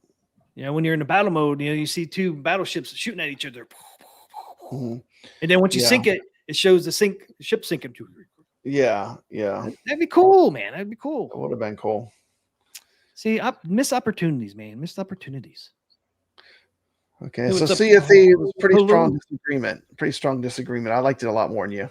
What's the next topic, Team McCluskey? Go back up in my thing here. Yeah, because we're at an hour 25. Yeah, we got to roll on. We got to roll on. Go over the calendar real quick for January. Not a lot going on in January, so we'll need to take a lot of time on this. Yeah, what's the next games for Flipper Friends? That's what we need to know next. Tomorrow is the next Flipper Friends for HD and Flipper 4K. Friends starts again, so we're back into doing tournaments. So for 4K we have Fishtails. What else we have? Pin Champ and what's Sea of Thieves, right? Fishtails, Sea of Thieves, and Pinball Champ. Fishtails, wasn't it? Yeah, well, I know it's Fishtails. Sure.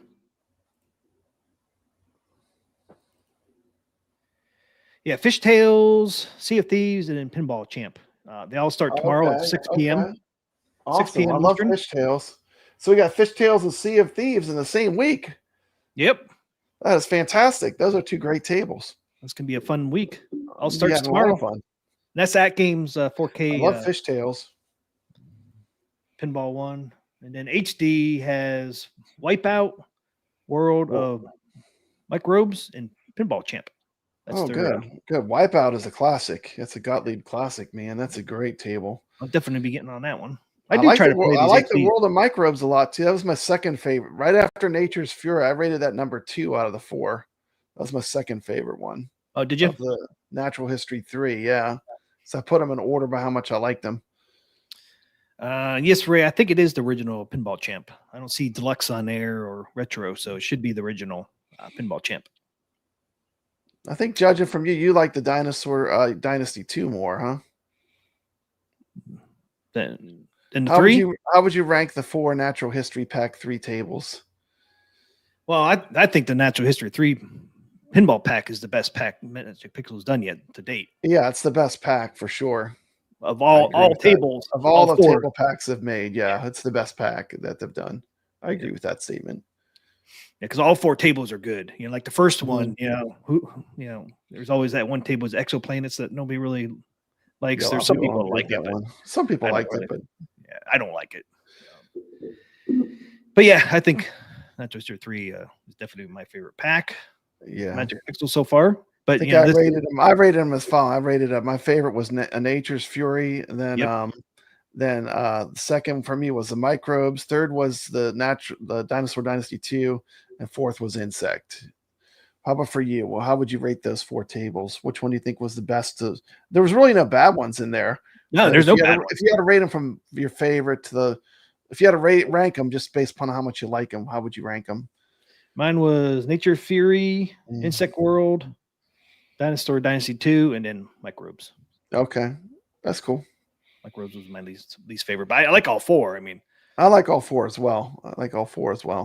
I mean, there's slightly nudging each other, except for Natural's Fury is really my favorite one. To me that's an S tier. That's one of the that's best. The one that pulled me in, man. Nature's Fury. Man, once you play that's the magic, man. That table's fantastic. I just like everything about it. The sound. I do too. I love everything about it. I love it. Sound effects, the music, the lightning hitting the ball, all of it. Yeah, and actually affects the ball too. The weatherman narrating it, it's great. See, he sounds a little different, I thought. Do more of that. Magic. Do more of that. That's the good stuff. Yeah. Only negative I had, do it a little bit different on the DMD. That's it. Switch up the DMD. I mean, you look, they got their mileage out of it. Y'all used it long enough.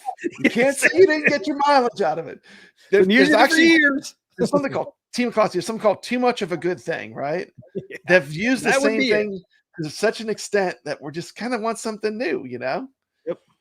I want it themed to the table.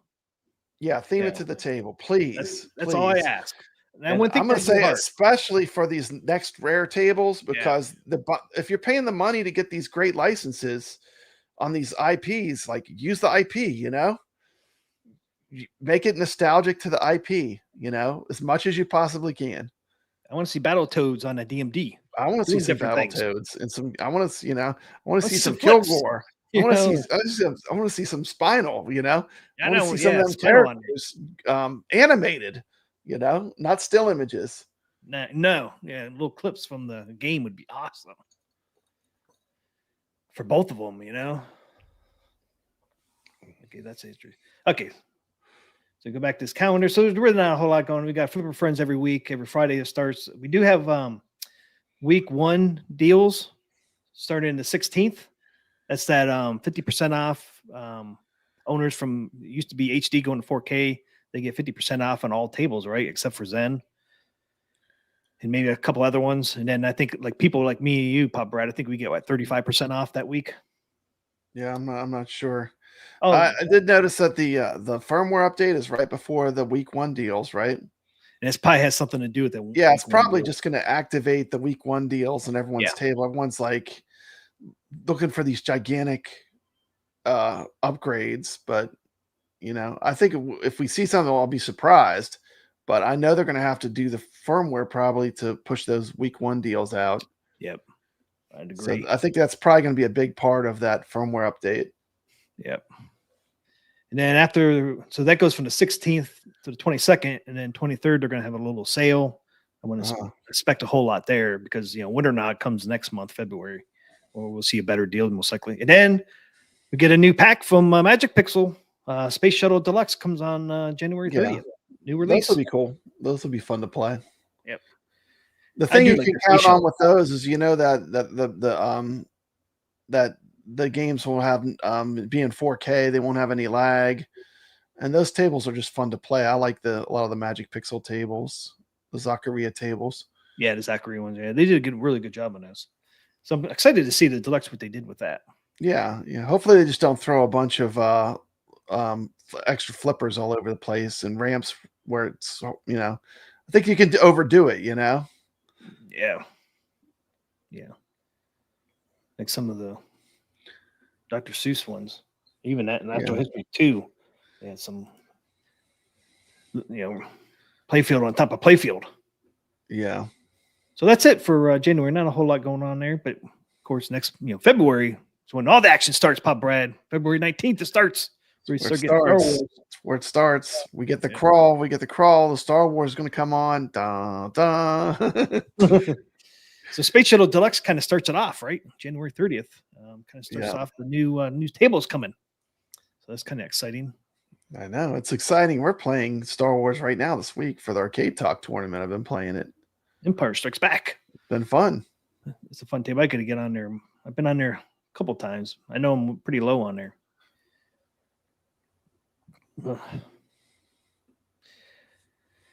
right. I'm not even going to go over the HD calendar because it looks almost exactly the same. Did they get anything new? They get the pinball pack too, right? Yeah, they get the Space Shuttle Deluxe as well. Oh, that's right. The HD does get the Magic Pixel tables, huh? Is that the Sea of Thieves they get?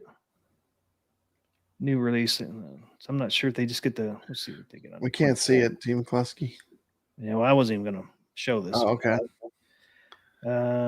Yeah. So January 23rd, the HD gets the Sea of Thieves. Okay, so the 23rd, the HD will be getting Sea of Thieves. Yeah. So they'll be caught up with us after that. And then it gets Space Shuttle Deluxe as well on the 30th. So yeah, pretty much the same except for the rare pack. Okay. Yeah. Okay, cover that. The calendar. Want to go ahead and do Carl Game of the Week? Do the Game of the Week. It's time, T. McCluskey. Almost. I was going to throw this out real quick. I forgot I had this. Oh, yeah. We got to talk about the coupons, too. Oh, yeah, that too. This kind of go in with the coupons. That's the Atgames news. Okay, so this is season 1, week 11 and 12 winners from Flipper Friends, right? Flipper Friends winners. Got some people we know in here. Oh, we do. Chat. You got Carl O. Carl O got $50. Atgames eStore coupon. Thor KC got $10. Awesome. And then Ray Deer, he's been in here before. Yeah. He got a $50 Atgames eStore coupon. Dave LB. David LB down there. Yeah. So quite a few people we know on there. Quite a few people. Got some we're winners. Good to see. They are truly random. Yep. Congratulations, guys, who won those. Mm-hmm. I want to throw that out there. And since we're talking about this, like Pop Bread said, these Atgames eStore coupons can be used, right, to buy for the rare. Yeah, I did. For the rare pack, right? You can use it. Yeah. And we got a proof. Go ahead and pull it up. Okay, where's that? Okay, there it is. And there you go. So you can use your gift codes for the if you won something, you can use it on the rare pinball pack. They had this person here had a $25 e-store coupon, and you can see it dropped it from 35 down to 10. Total savings was 25. So it does work, and you see it went from 35 down to 10. So you can use it on the rare pinball pack. So that's nice to know. That up. I know there's some confusion out there that you want to be able to use it for the rare pack. Yeah. So you can. So pretty much you can use those coupons on everything, probably except for Zen. Yeah. Everything else it's still the same way. Yeah. So clear that up. I know some people thought you couldn't. So there's the proof you can. And if not, you can contact them and they'll make sure it works. There you go. Yep. You just go to Atgames and you hit support and fill out a ticket, and they'll make sure it works. So I did ask Atgames that question. So there you go. Let's see. Okay, now it's time, Pop Brad. Now it's time for the game of the week. Let's get to it.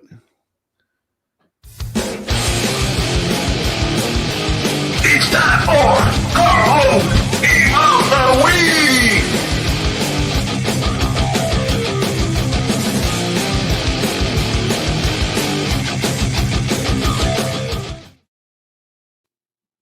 What is the game of the week?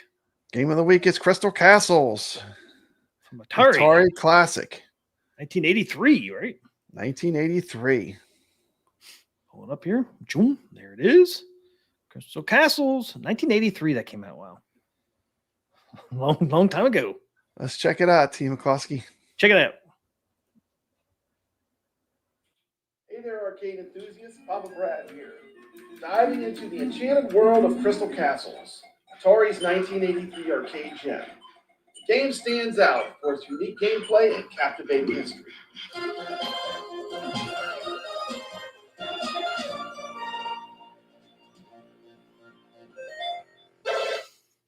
Crystal Castles was the brainchild of Franz Lanzinger, a mathematician turned game developer who joined Atari in 1982. Initially tasked with creating a game similar to Asteroids, Lanzinger's experimentation with 3D backgrounds led to the birth of Crystal Castles. This was his first game development project, and it became a classic in arcade history. The game features Bentley Bear, originally named Braveheart Bear. Concerns about the cultural sensitivity prompted Atari's marketing team to rename him, leading to the company-wide contest that resulted in the name Bentley Bear. Did not know that. I knew Bentley. Navigates 16 unique mazes, collecting gems while evading a variety of enemies, including the wicked Berthilda the Witch. One of the game's standout features is its use of a Good night, Michael Robinson. controller. Inspired by Lanzinger's appreciation for games like Centipede and Millipede. This choice allowed him for precise and fluid movement, enhancing the gameplay experience. Despite suggestions to switch to a joystick, Lanzinger insisted on a trackball, believing that it was integral to the game's design. Crystal Castles was way ahead of its time. Yeah, trackball was good. That allowed skilled players to skip levels, a concept that predated singular mechanics in games like Super Mario Bros. Additionally, it was among the earliest arcade games to offer a definitive ending, providing players with a sense of accomplishment upon completion. Another neat thing about Crystal Castles is it uses a lot of classical music. When you get that last gem, it plays the march from the Nutcracker. Yeah.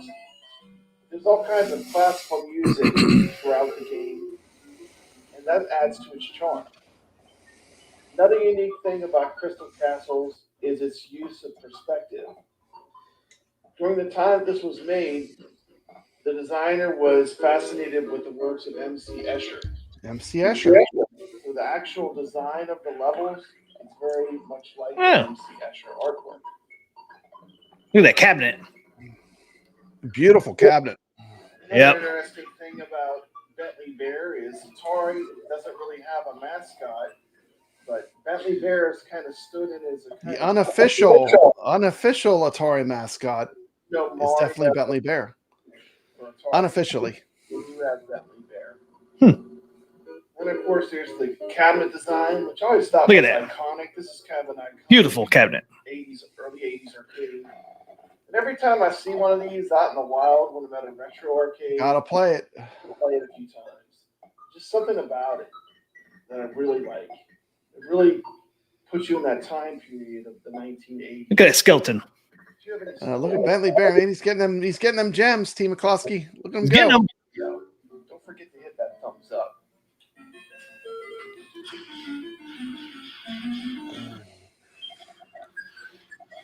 After its arcade release, Crystal Castles was ported to several home systems, including the Atari 2600. Yep. Let's check that out. Check it out, man. Check it in, T. McCloskey. You can play it. They got this right behind you. I know. Well, the home You got this one. This is a stock game. Its graphics and trackball precision, they introduced Bentley Bear's adventures to a broader audience. Yeah, I don't think I had this one for the 2600. Crystal Castles, the Atari arcade game, and the 2600 game. Yeah, I didn't get this card till I've been collecting for a while. This is kind of a deeper cut. Is the new Legends Ultimate available at the Sam's Club? Been thoroughly enjoying this multi-game. Gotta get them gems. Gotta get them, man.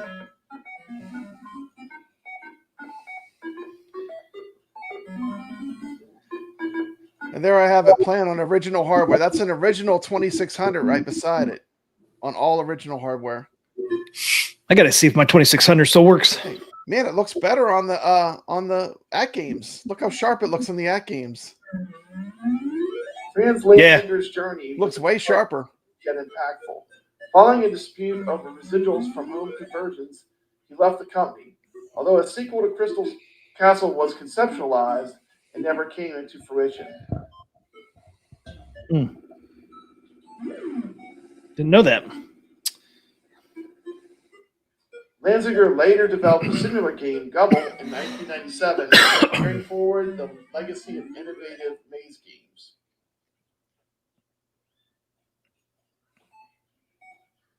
Bentley Bear's legacy didn't end with Crystal Castles. He appeared in educational programs like Bentley Bear's Magical Math for the Atari ST as a playable character in the Atari Cards game for the Atari Jaguar. In 2024, Atari announced a sequel titled Bentley Bear's Crystal Quest for the updated 7800 Plus console, bringing this beloved character back into the spotlight.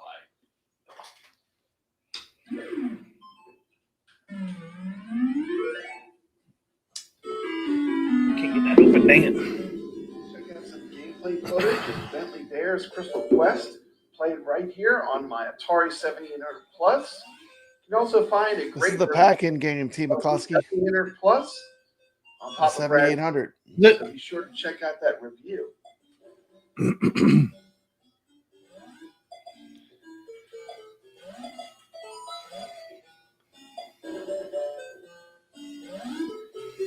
Kind of reminds you of Mario. Atari Yeah, it does.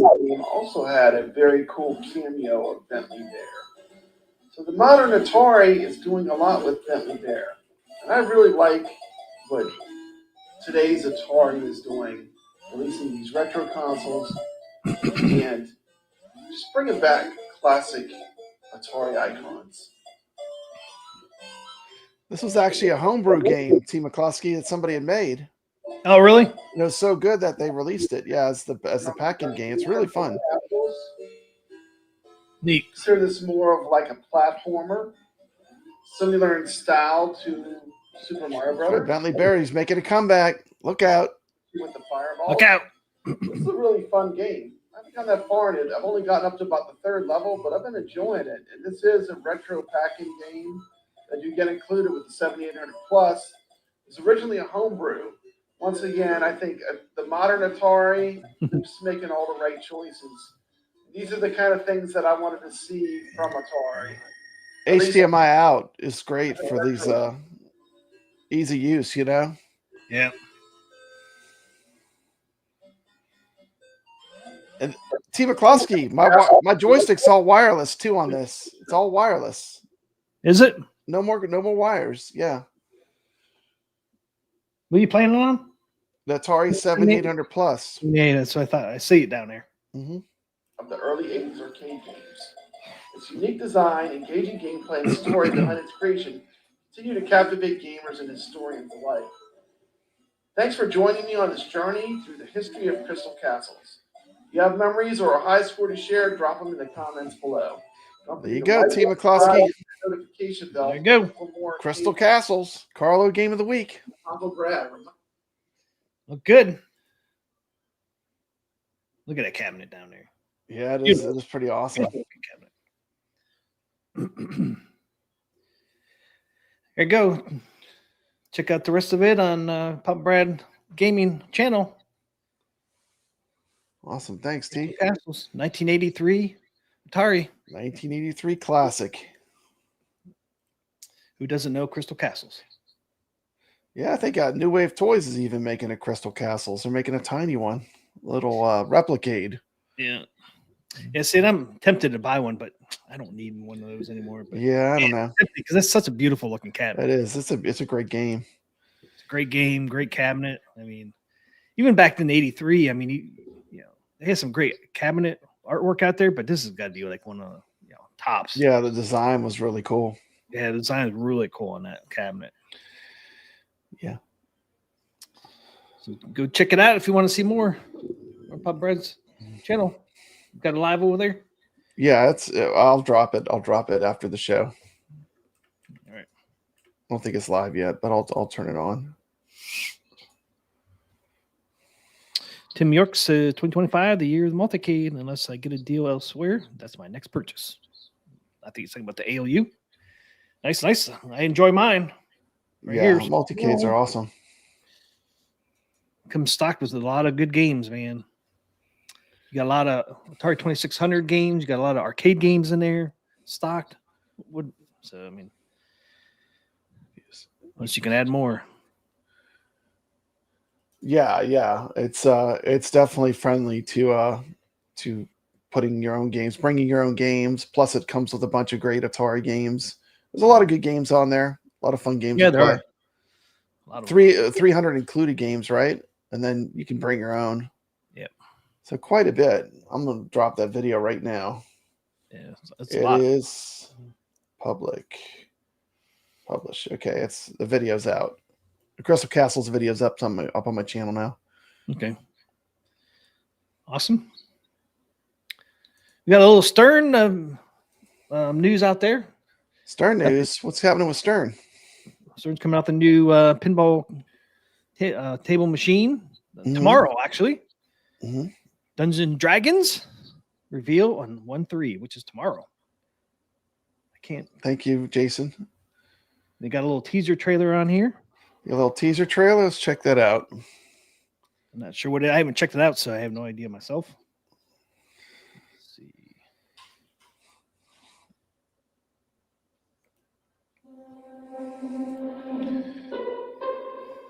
Wizards of the Coast.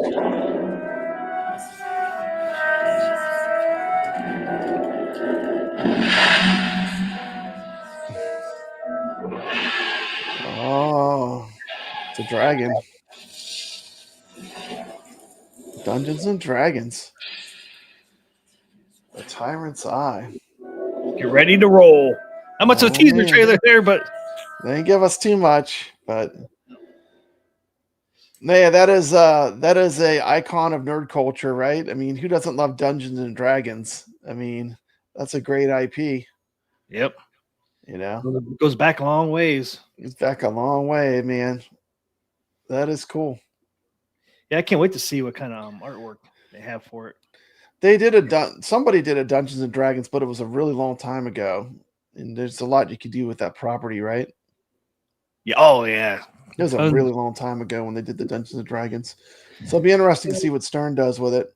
I know. I can't wait to see it. It's tomorrow at some point. We'll see it. So, Pro, Premium, and Limited Edition. Yep, all three. Man, I finally got a chance to play the premium version of Jaws, the most expensive version, because they had it at that Captain Crazy's arcade. What'd you think of it? Oh man, it's awesome. I love Jaws. It's fun. But you know that extra playfield, it is like so hard to get up there. It's like, you know, if I was buying a premium, it probably would not be the one I would get because like you can barely get up in that upper playfield. There's like a boat. There's like a top playfield, but it's so freaking hard to get in there. But I played a ton of that table. That table was fun. Jason said the original Dungeons and Dragons 1987 Bali. 1987 Bali table. Bali, yep. So there you go. It was a long time ago. 87, man. Yeah. It seems like they could do the you know what they did on the table? The Jaws table was funny. You know the chum bucket? Yeah. They had swapped it out with the Kentucky Fried Chicken bucket. When you hit No the chum way. bucket, it was, I swear, That's like funny. they have the best pinball machines. This place was awesome. But it was all, you know, it was not only you're playing the most expensive version of the table, you're playing it with mods. Very cool. Did you get video of the KFC bucket? I should have filmed it, man. Now I think about it, I it. thought that was one of the coolest things That would I've have ever been a seen great on short. it. It would have been a great short. Next time, if I go back, I'll have to get it for sure. Dang. But Gregory's That's agreeing. funny. Jaws is a great table. I love Jaws. It's becoming one of my favorites. I've played it a bunch of times. I'm starting to really. I like that for a real world pinball. That's definitely a fun one. A modern pinball. It is a modern, right? Yeah.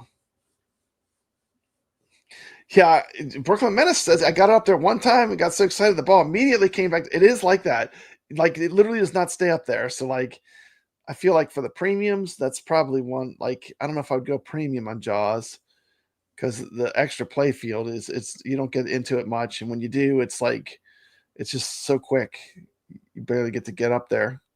Yeah. But Doc Mario asks, "Is it true JJP is releasing Harry Potter?" Jersey Jack Pinball. I'm not I wouldn't sure. be surprised. I mean, I wouldn't be surprised because that's a huge IP too, right? I mean, that thing will Yeah, sell like hotcakes. You know, if they actually truly come out with that. The Jersey Jacks are cool. They're really high end pinball though. Yeah. A lot of places don't even keep them on location because they're so expensive. Yeah. You know, We think Stern's expensive. you think, yeah, this is like that's a level above the highest Stern, right? Yeah. But they are cool. They do some neat things though. They definitely They do some. They have the really big screens too on the back glass. I mean, Harry Potter would be an awesome one if they Harry got that. Potter would be a good one. Yeah. If they got that, man, kudos, and they'll do a great job on it if they did. But I haven't heard if they did or not. But have you heard anything about that? I haven't heard anything about that, but that would be cool. Gregory says I put it on the boat like 3 times and didn't even know it until it was too late. That sounds like something I would do. I got on the boat. Ah, damn, it's too late. Yeah. The boat mechanic is the extra play field is very tough. Very tough. All right. It's that time, Pop Brad. Yeah. Got some Arcade Wars. Arcade Wars is returning. All right. Let's go for it. This will be our 4th week? 4th week in a row? I think so. Yeah. Well, we didn't do it last week, but yeah. We just did that special show. But yep, time for Arcade Wars.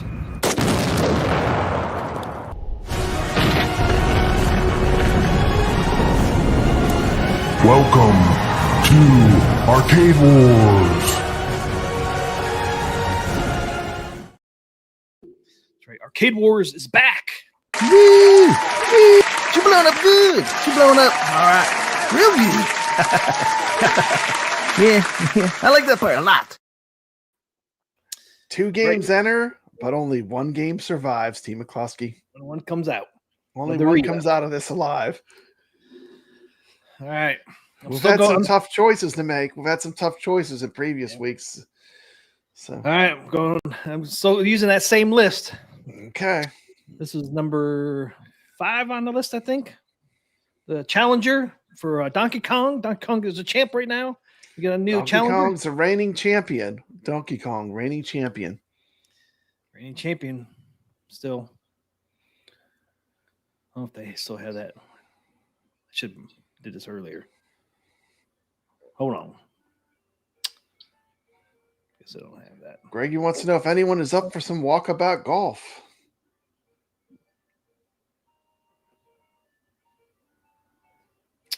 Darn it. Anyways, the challenger this week is going to be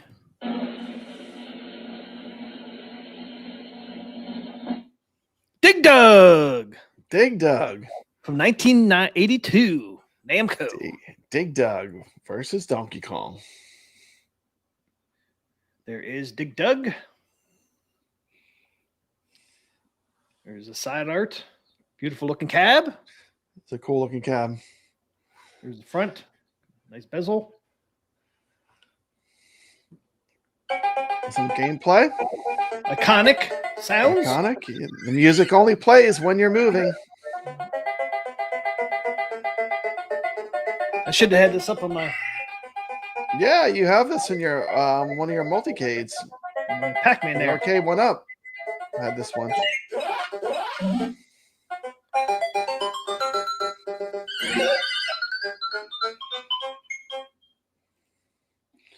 Doc Maury says, "Oh no, I love Dig Dug. You got to vote for Dig Dug if you want to keep it around. You got to vote for it." Yep, good vote. It's a beautiful looking cabinet. It is a beautiful looking cabinet. It's going up against Donkey Kong. And the game was made by Namco, but it was produced by Atari, wasn't it? On Yes. Dig Dug. So it was actually the game was developed by Namco, but the arcades were made by Atari. It's one of the cool crossover things with that cabinet. Things you used to do back then, right? Yeah, it's like you probably won't see that today, you know. Nope. Two giant companies collaborating like that, but back in the day with video arcades, it's like Bally Midway, right? Yep.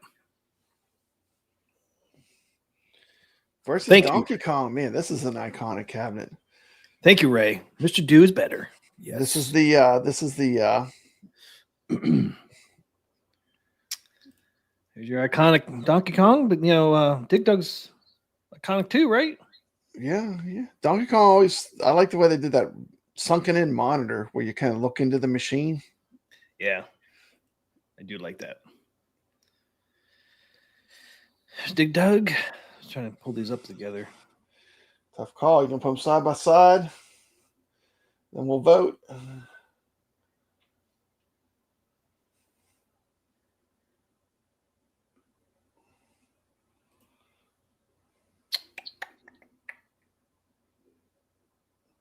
Oh, of course, it stopped at black. So you get it? Carlos says Dig Dug's a better looking cab. Okay. Two icons. Doc Mario's conflicted. He can't decide. Jason saying Diggy Kong. Jason's combining both of them. Diggy Kong. Put that pull up. Let's see. I think that Glenn's arcade that he's making, there'll be a kit where you can make it look like one of these, but you'll have to buy some additional pieces and you'll have to get art. Oh, you have to get your own art? You have to get your own art, and it's not going to be cheap to do the art. But it's cool that he's having that option. Yeah, it is cool. Yeah. Ojib says Donkey Doug. It's Donkey Doug. Okay, start pull us up.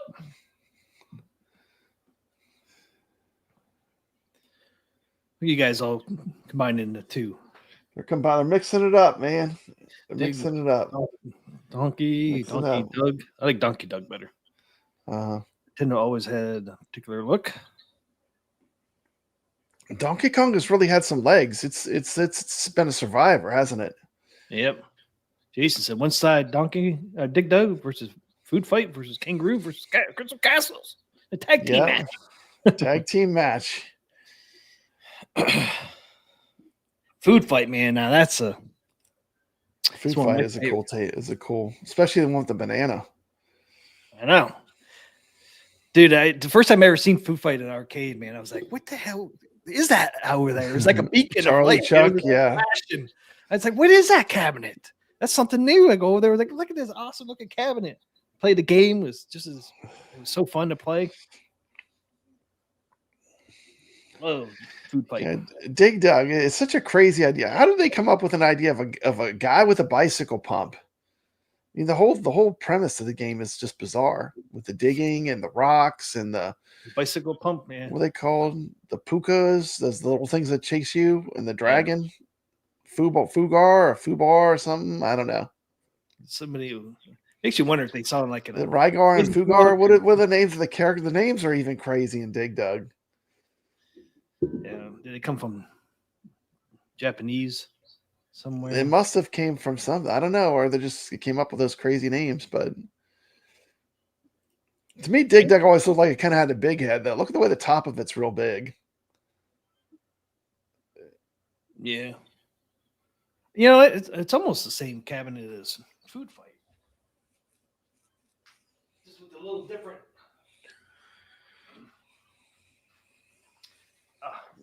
I mean, it's a little bit of different design, but you got like the bump out here, like Dig Dug has, and then it has a big head. Yeah, I like the way on the Food Fight, like Burger Time, it's actually shaped to the art though. Like you look the way it's cut.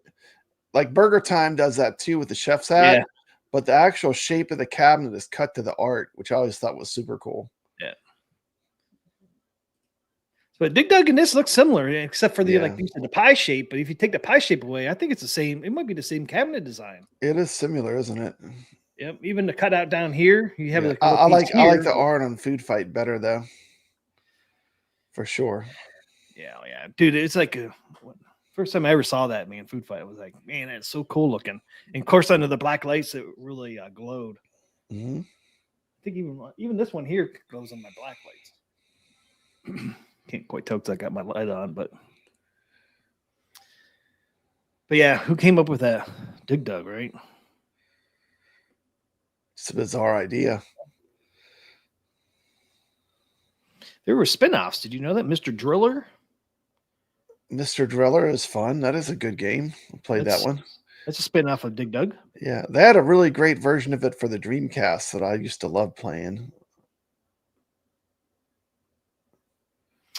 I don't know if it's the arcade version or if it's its own thing, but they have a Mr. Driller for the Dreamcast. It's a blast. Dig Dug was planned with help from Galaga creator. How about that? Hmm. I was trying to see what the characters' names were. Oh yeah, Pukas. Pukas, dragons. That's oh yeah, Fygar? Is it Fygar? Fygar? Yeah, Fygars Fygar. and Pukas and like yeah, Fire it's breathing crazy. dragon. Yep. Pukas. That and- dragon is tough because he has the flames that get you. In the I Dig know. Dug. The Yeah, time because he can basically shoot out like across the whole like a big row almost. Yeah, it's So- a big area. And you get more points the deeper you dig. Did you know that? Like when you dig lower, it's worth more points. It's a cool game. And it was actually one of the best Atari 2600 games that look pretty damn close to the original. Yeah, the graphics on it are really good for a 2600. How they got that? How they pulled that off with the 2600 card? It's amazing. It's one of my most played One of your games. favorites. Yeah. Yeah, 2600 ad, and I would always go down to the bottom as much as I could. I would always go all the way to the bottom, man. Yeah. Did the trench and then wait for him to come down there. Puka-san. Mr. Dew's Castle. Puka-san. Japanese, so you need to address him as Puka-san. Puka-san. Yeah.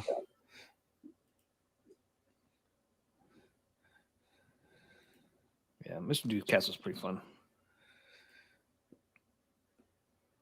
What do you have on your multi-cade? Is that Major Havoc?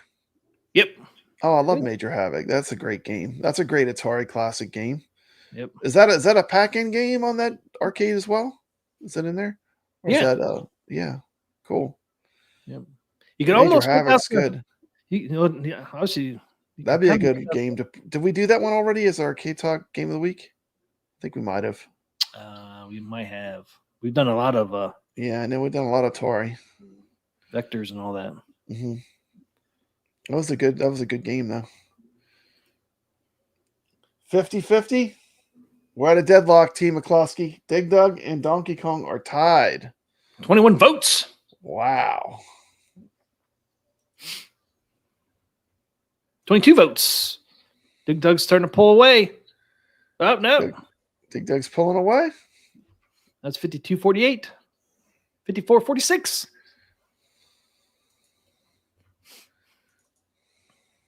I mean, if you looked at design-wise, Dig Dug is a better-looking cabinet.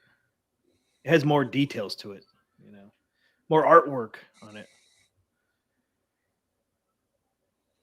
Yeah, it ain't it funny. A lot of elements on Dig Dug are on Food Fight, like down on the bottom art. See, you have the multicolor lines down there on the outside of the. So similar, a lot of similarities, huh? Yeah, and Dig Dug has that same lines. I think they're a little different colors. This one's red and yellow. They have pink and yellow. I never noticed that. They have some similarities. I do believe this. To me, it looks like it's the same cabinet. Because even the control deck looks the same. Hey, who put some gum underneath there? Somebody put some gum under my control deck. Chewing gum on there. Who did that, Pop Brad? What kind of hoodlums are in that arcade putting that gum on that beautiful Food Fight machine? Man, Oh you my be kidding goodness! me. I got to scrape. I got to scrape the control deck. You gotta scrape that off, man. You need to get Ricky. Ricky, the arcade guy, needs to come in there and clean that off. You gotta get Ricky to come clean that gum off. Ricky's slacking, T. McCloskey. Dang, Ricky, man. I have to get at him. It's like, dude, you missed his gum again. These pesky kids, they keep putting bubble gums on my control deck.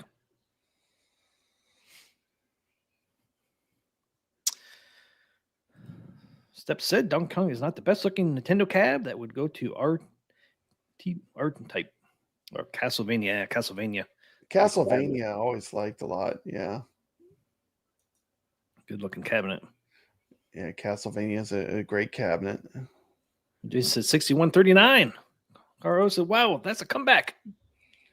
I think Steps has a show on tomorrow, I think.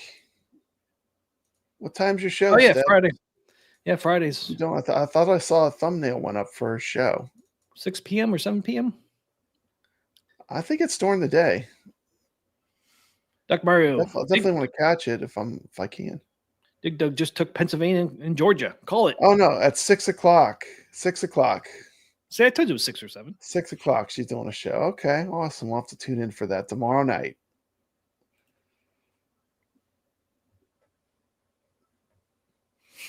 Original OG R type was in a Nintendo cab. No, so it's at 7 p.m. Eastern. No, it's 6 p.m. Central, 7 p.m. Eastern. 6 p.m. Central. Yeah, Central time. That's my time. Yeah, 7 Eastern. Okay, you want to call it Pop Bread? I don't know. Is Donkey I don't Kong think winning? Dig Dug is 62%, Donkey Kong 38. That is a shocker. I mean, we have an upset, Team McCloskey. We got an upset, Pop Bread. Now We have an 63-37. upset. We have an upset. I thought Donkey Kong was going to never be out of here. Me either. But Team I agree. McCloskey, we got to make sure we blow up the right one this time too. Make sure we if we're going to blow it up, it's got to go on Donkey Kong. 30 votes too, man. We 30 votes. Thanks everybody for voting. You can hear that? Kong's going down. There it is. There's the results. It's official. Look at that. Here's our winner, guys. Dig Dug.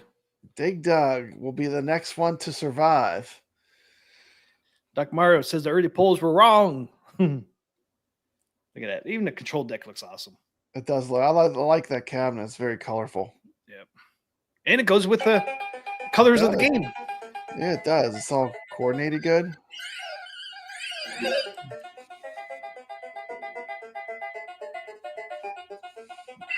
Look at that fire. I know. He'll get you. He'll get you every time too. He's the one. He's the most dangerous element, I think. Yeah, especially the further you go. Yeah, this game gets crazy with the bonuses on the fruit too. It gets really high. The vegetables and fruit in the middle. Yep.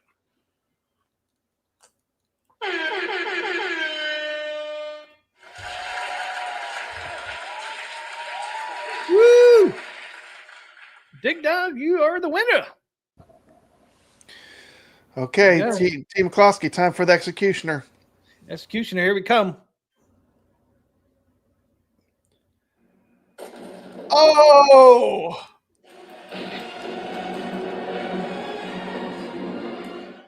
No, Donkey Kong. Oh! Donkey Kong! Oh!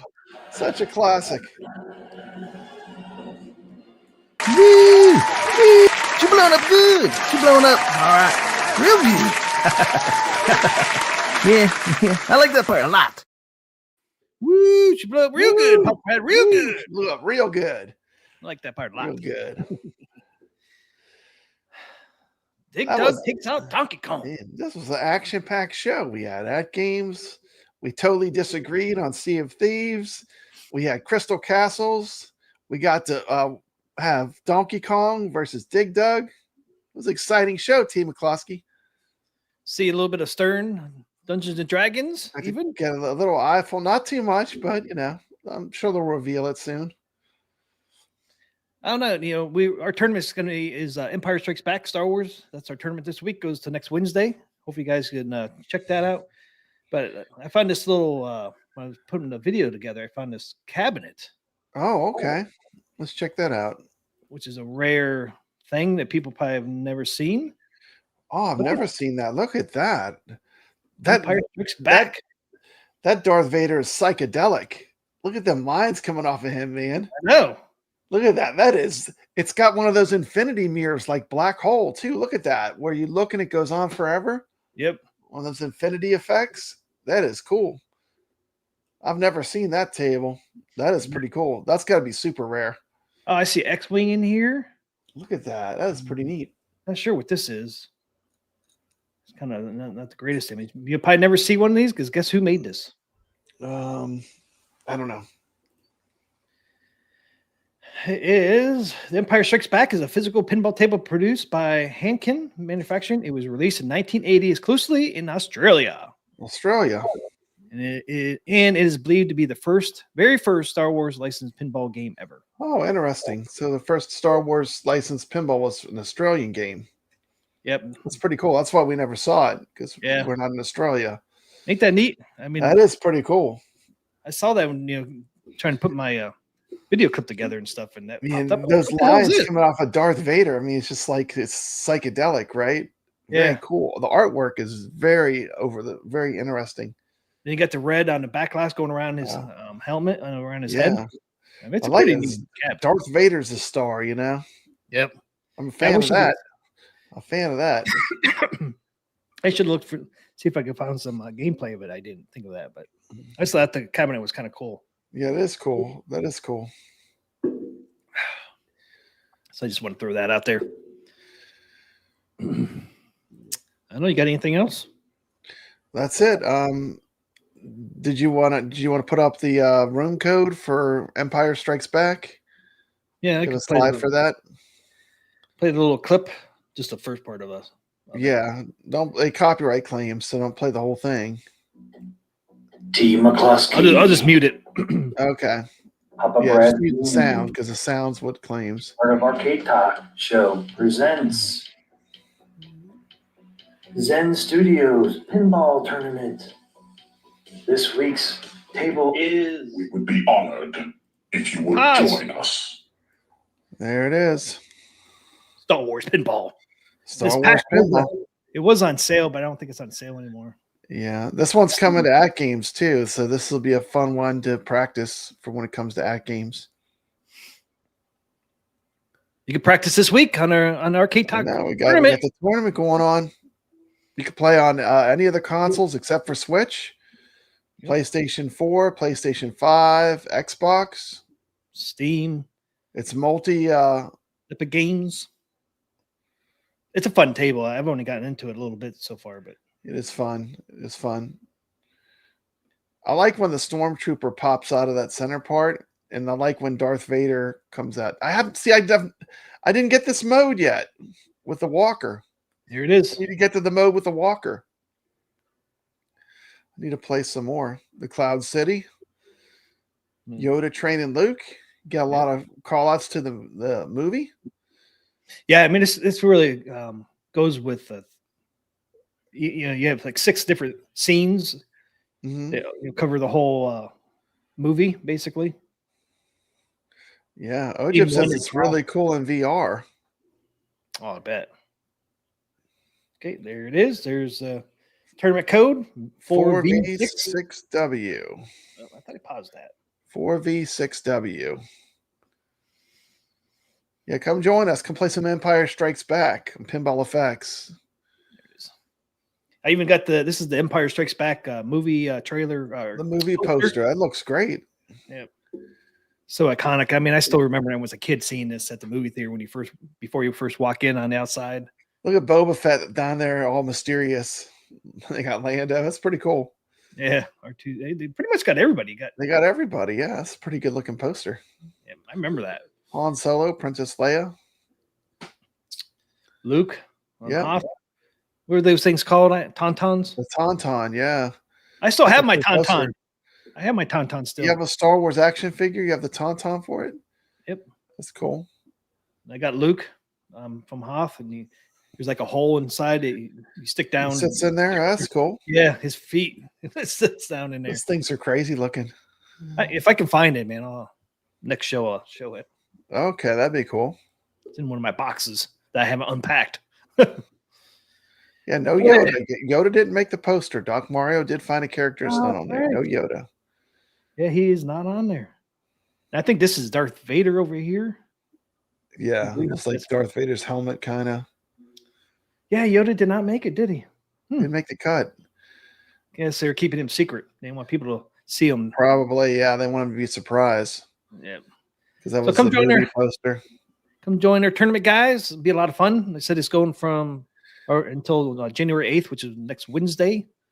So put a score in, and we'll be talking about it next week on our live stream. Yeah, we'll announce all the players and the winners. Yep. It's gonna be fun. It's a fun table. It is a fun table.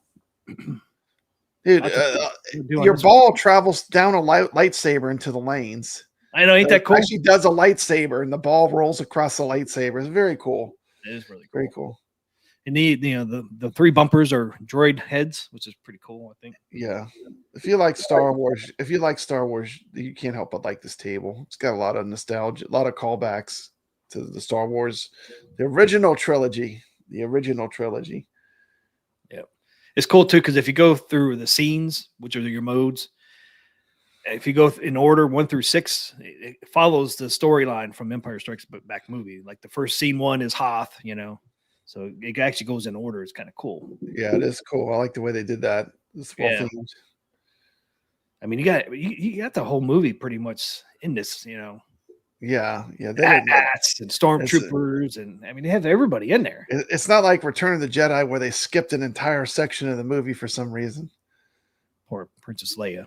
Yeah, poor Princess Leia, disrespected like that. Slayer. Hut Slayer removed from the game completely, as if it didn't exist. What are you doing? Jeez. Can't believe they did that. Vader 640 says, "We would love for you to join us."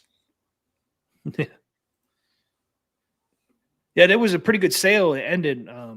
You can get both FX and FX3, the 3-pack, and it was only $3.48.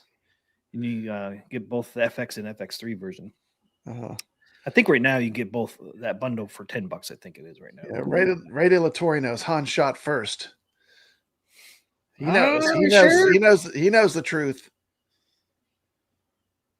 I think it was Greedo. Greedo's getting too nasty, man. He saw that finger going on that trigger, and Greedo, so he's like, "I'm shooting first, sucker. You had your finger on that trigger. You're going down, Greedo. You're going down, suckers." Greedo took one. Well, he shouldn't got taken out. Shouldn't have put his finger on that trigger. That was a great scene. That was a great scene. All right, you got anything else, Pop Brad? I got nothing else. That's it. Check out my Crystal Castles video on my channel. I also have a great arcade tour. If you want to check out a really cool arcade, I got Captain Crazy's Paradise. Really cool place. Check it out. It's a fun video. Pinball. They got a lot of pinball like machines. Pinball and arcade games. Check it out. That's about it, T. McCloskey. That's all I got. Hope everybody has a great Friday and great weekend. Everyone, hope had a happy new year. We appreciate you watching. Always appreciate you guys watching. Thanks for hanging out with us. Really appreciate it. Hopefully see you guys next week. Next Thursday, 10 p.m. Eastern. Arcade Talk. That's right. We'll be on again. Have a great weekend, everyone. Stay legit. Peace out.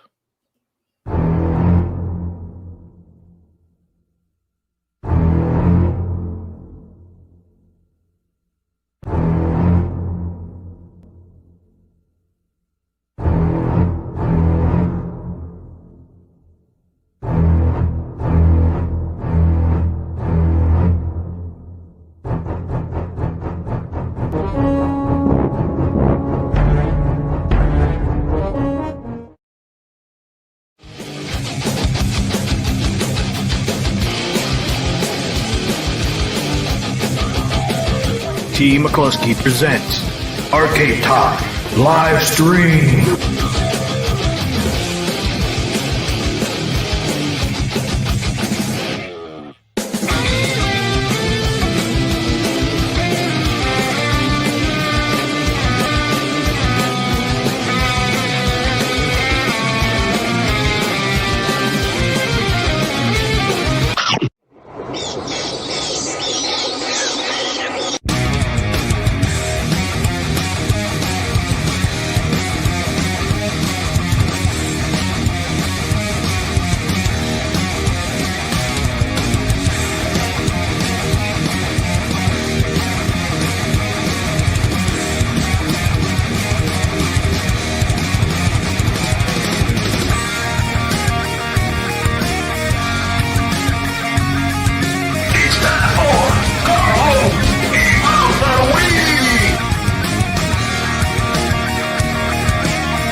to Arcade Wars.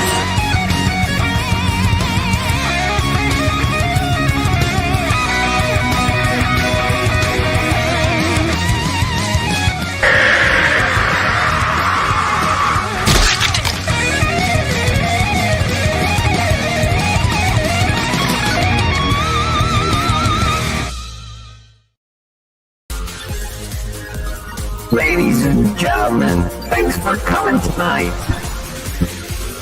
We're gonna do the Arcade Talk show. Yeah, that's right here. The Arcade Talk show. That's right, we're gonna do it tonight. Come on, people, let's do it.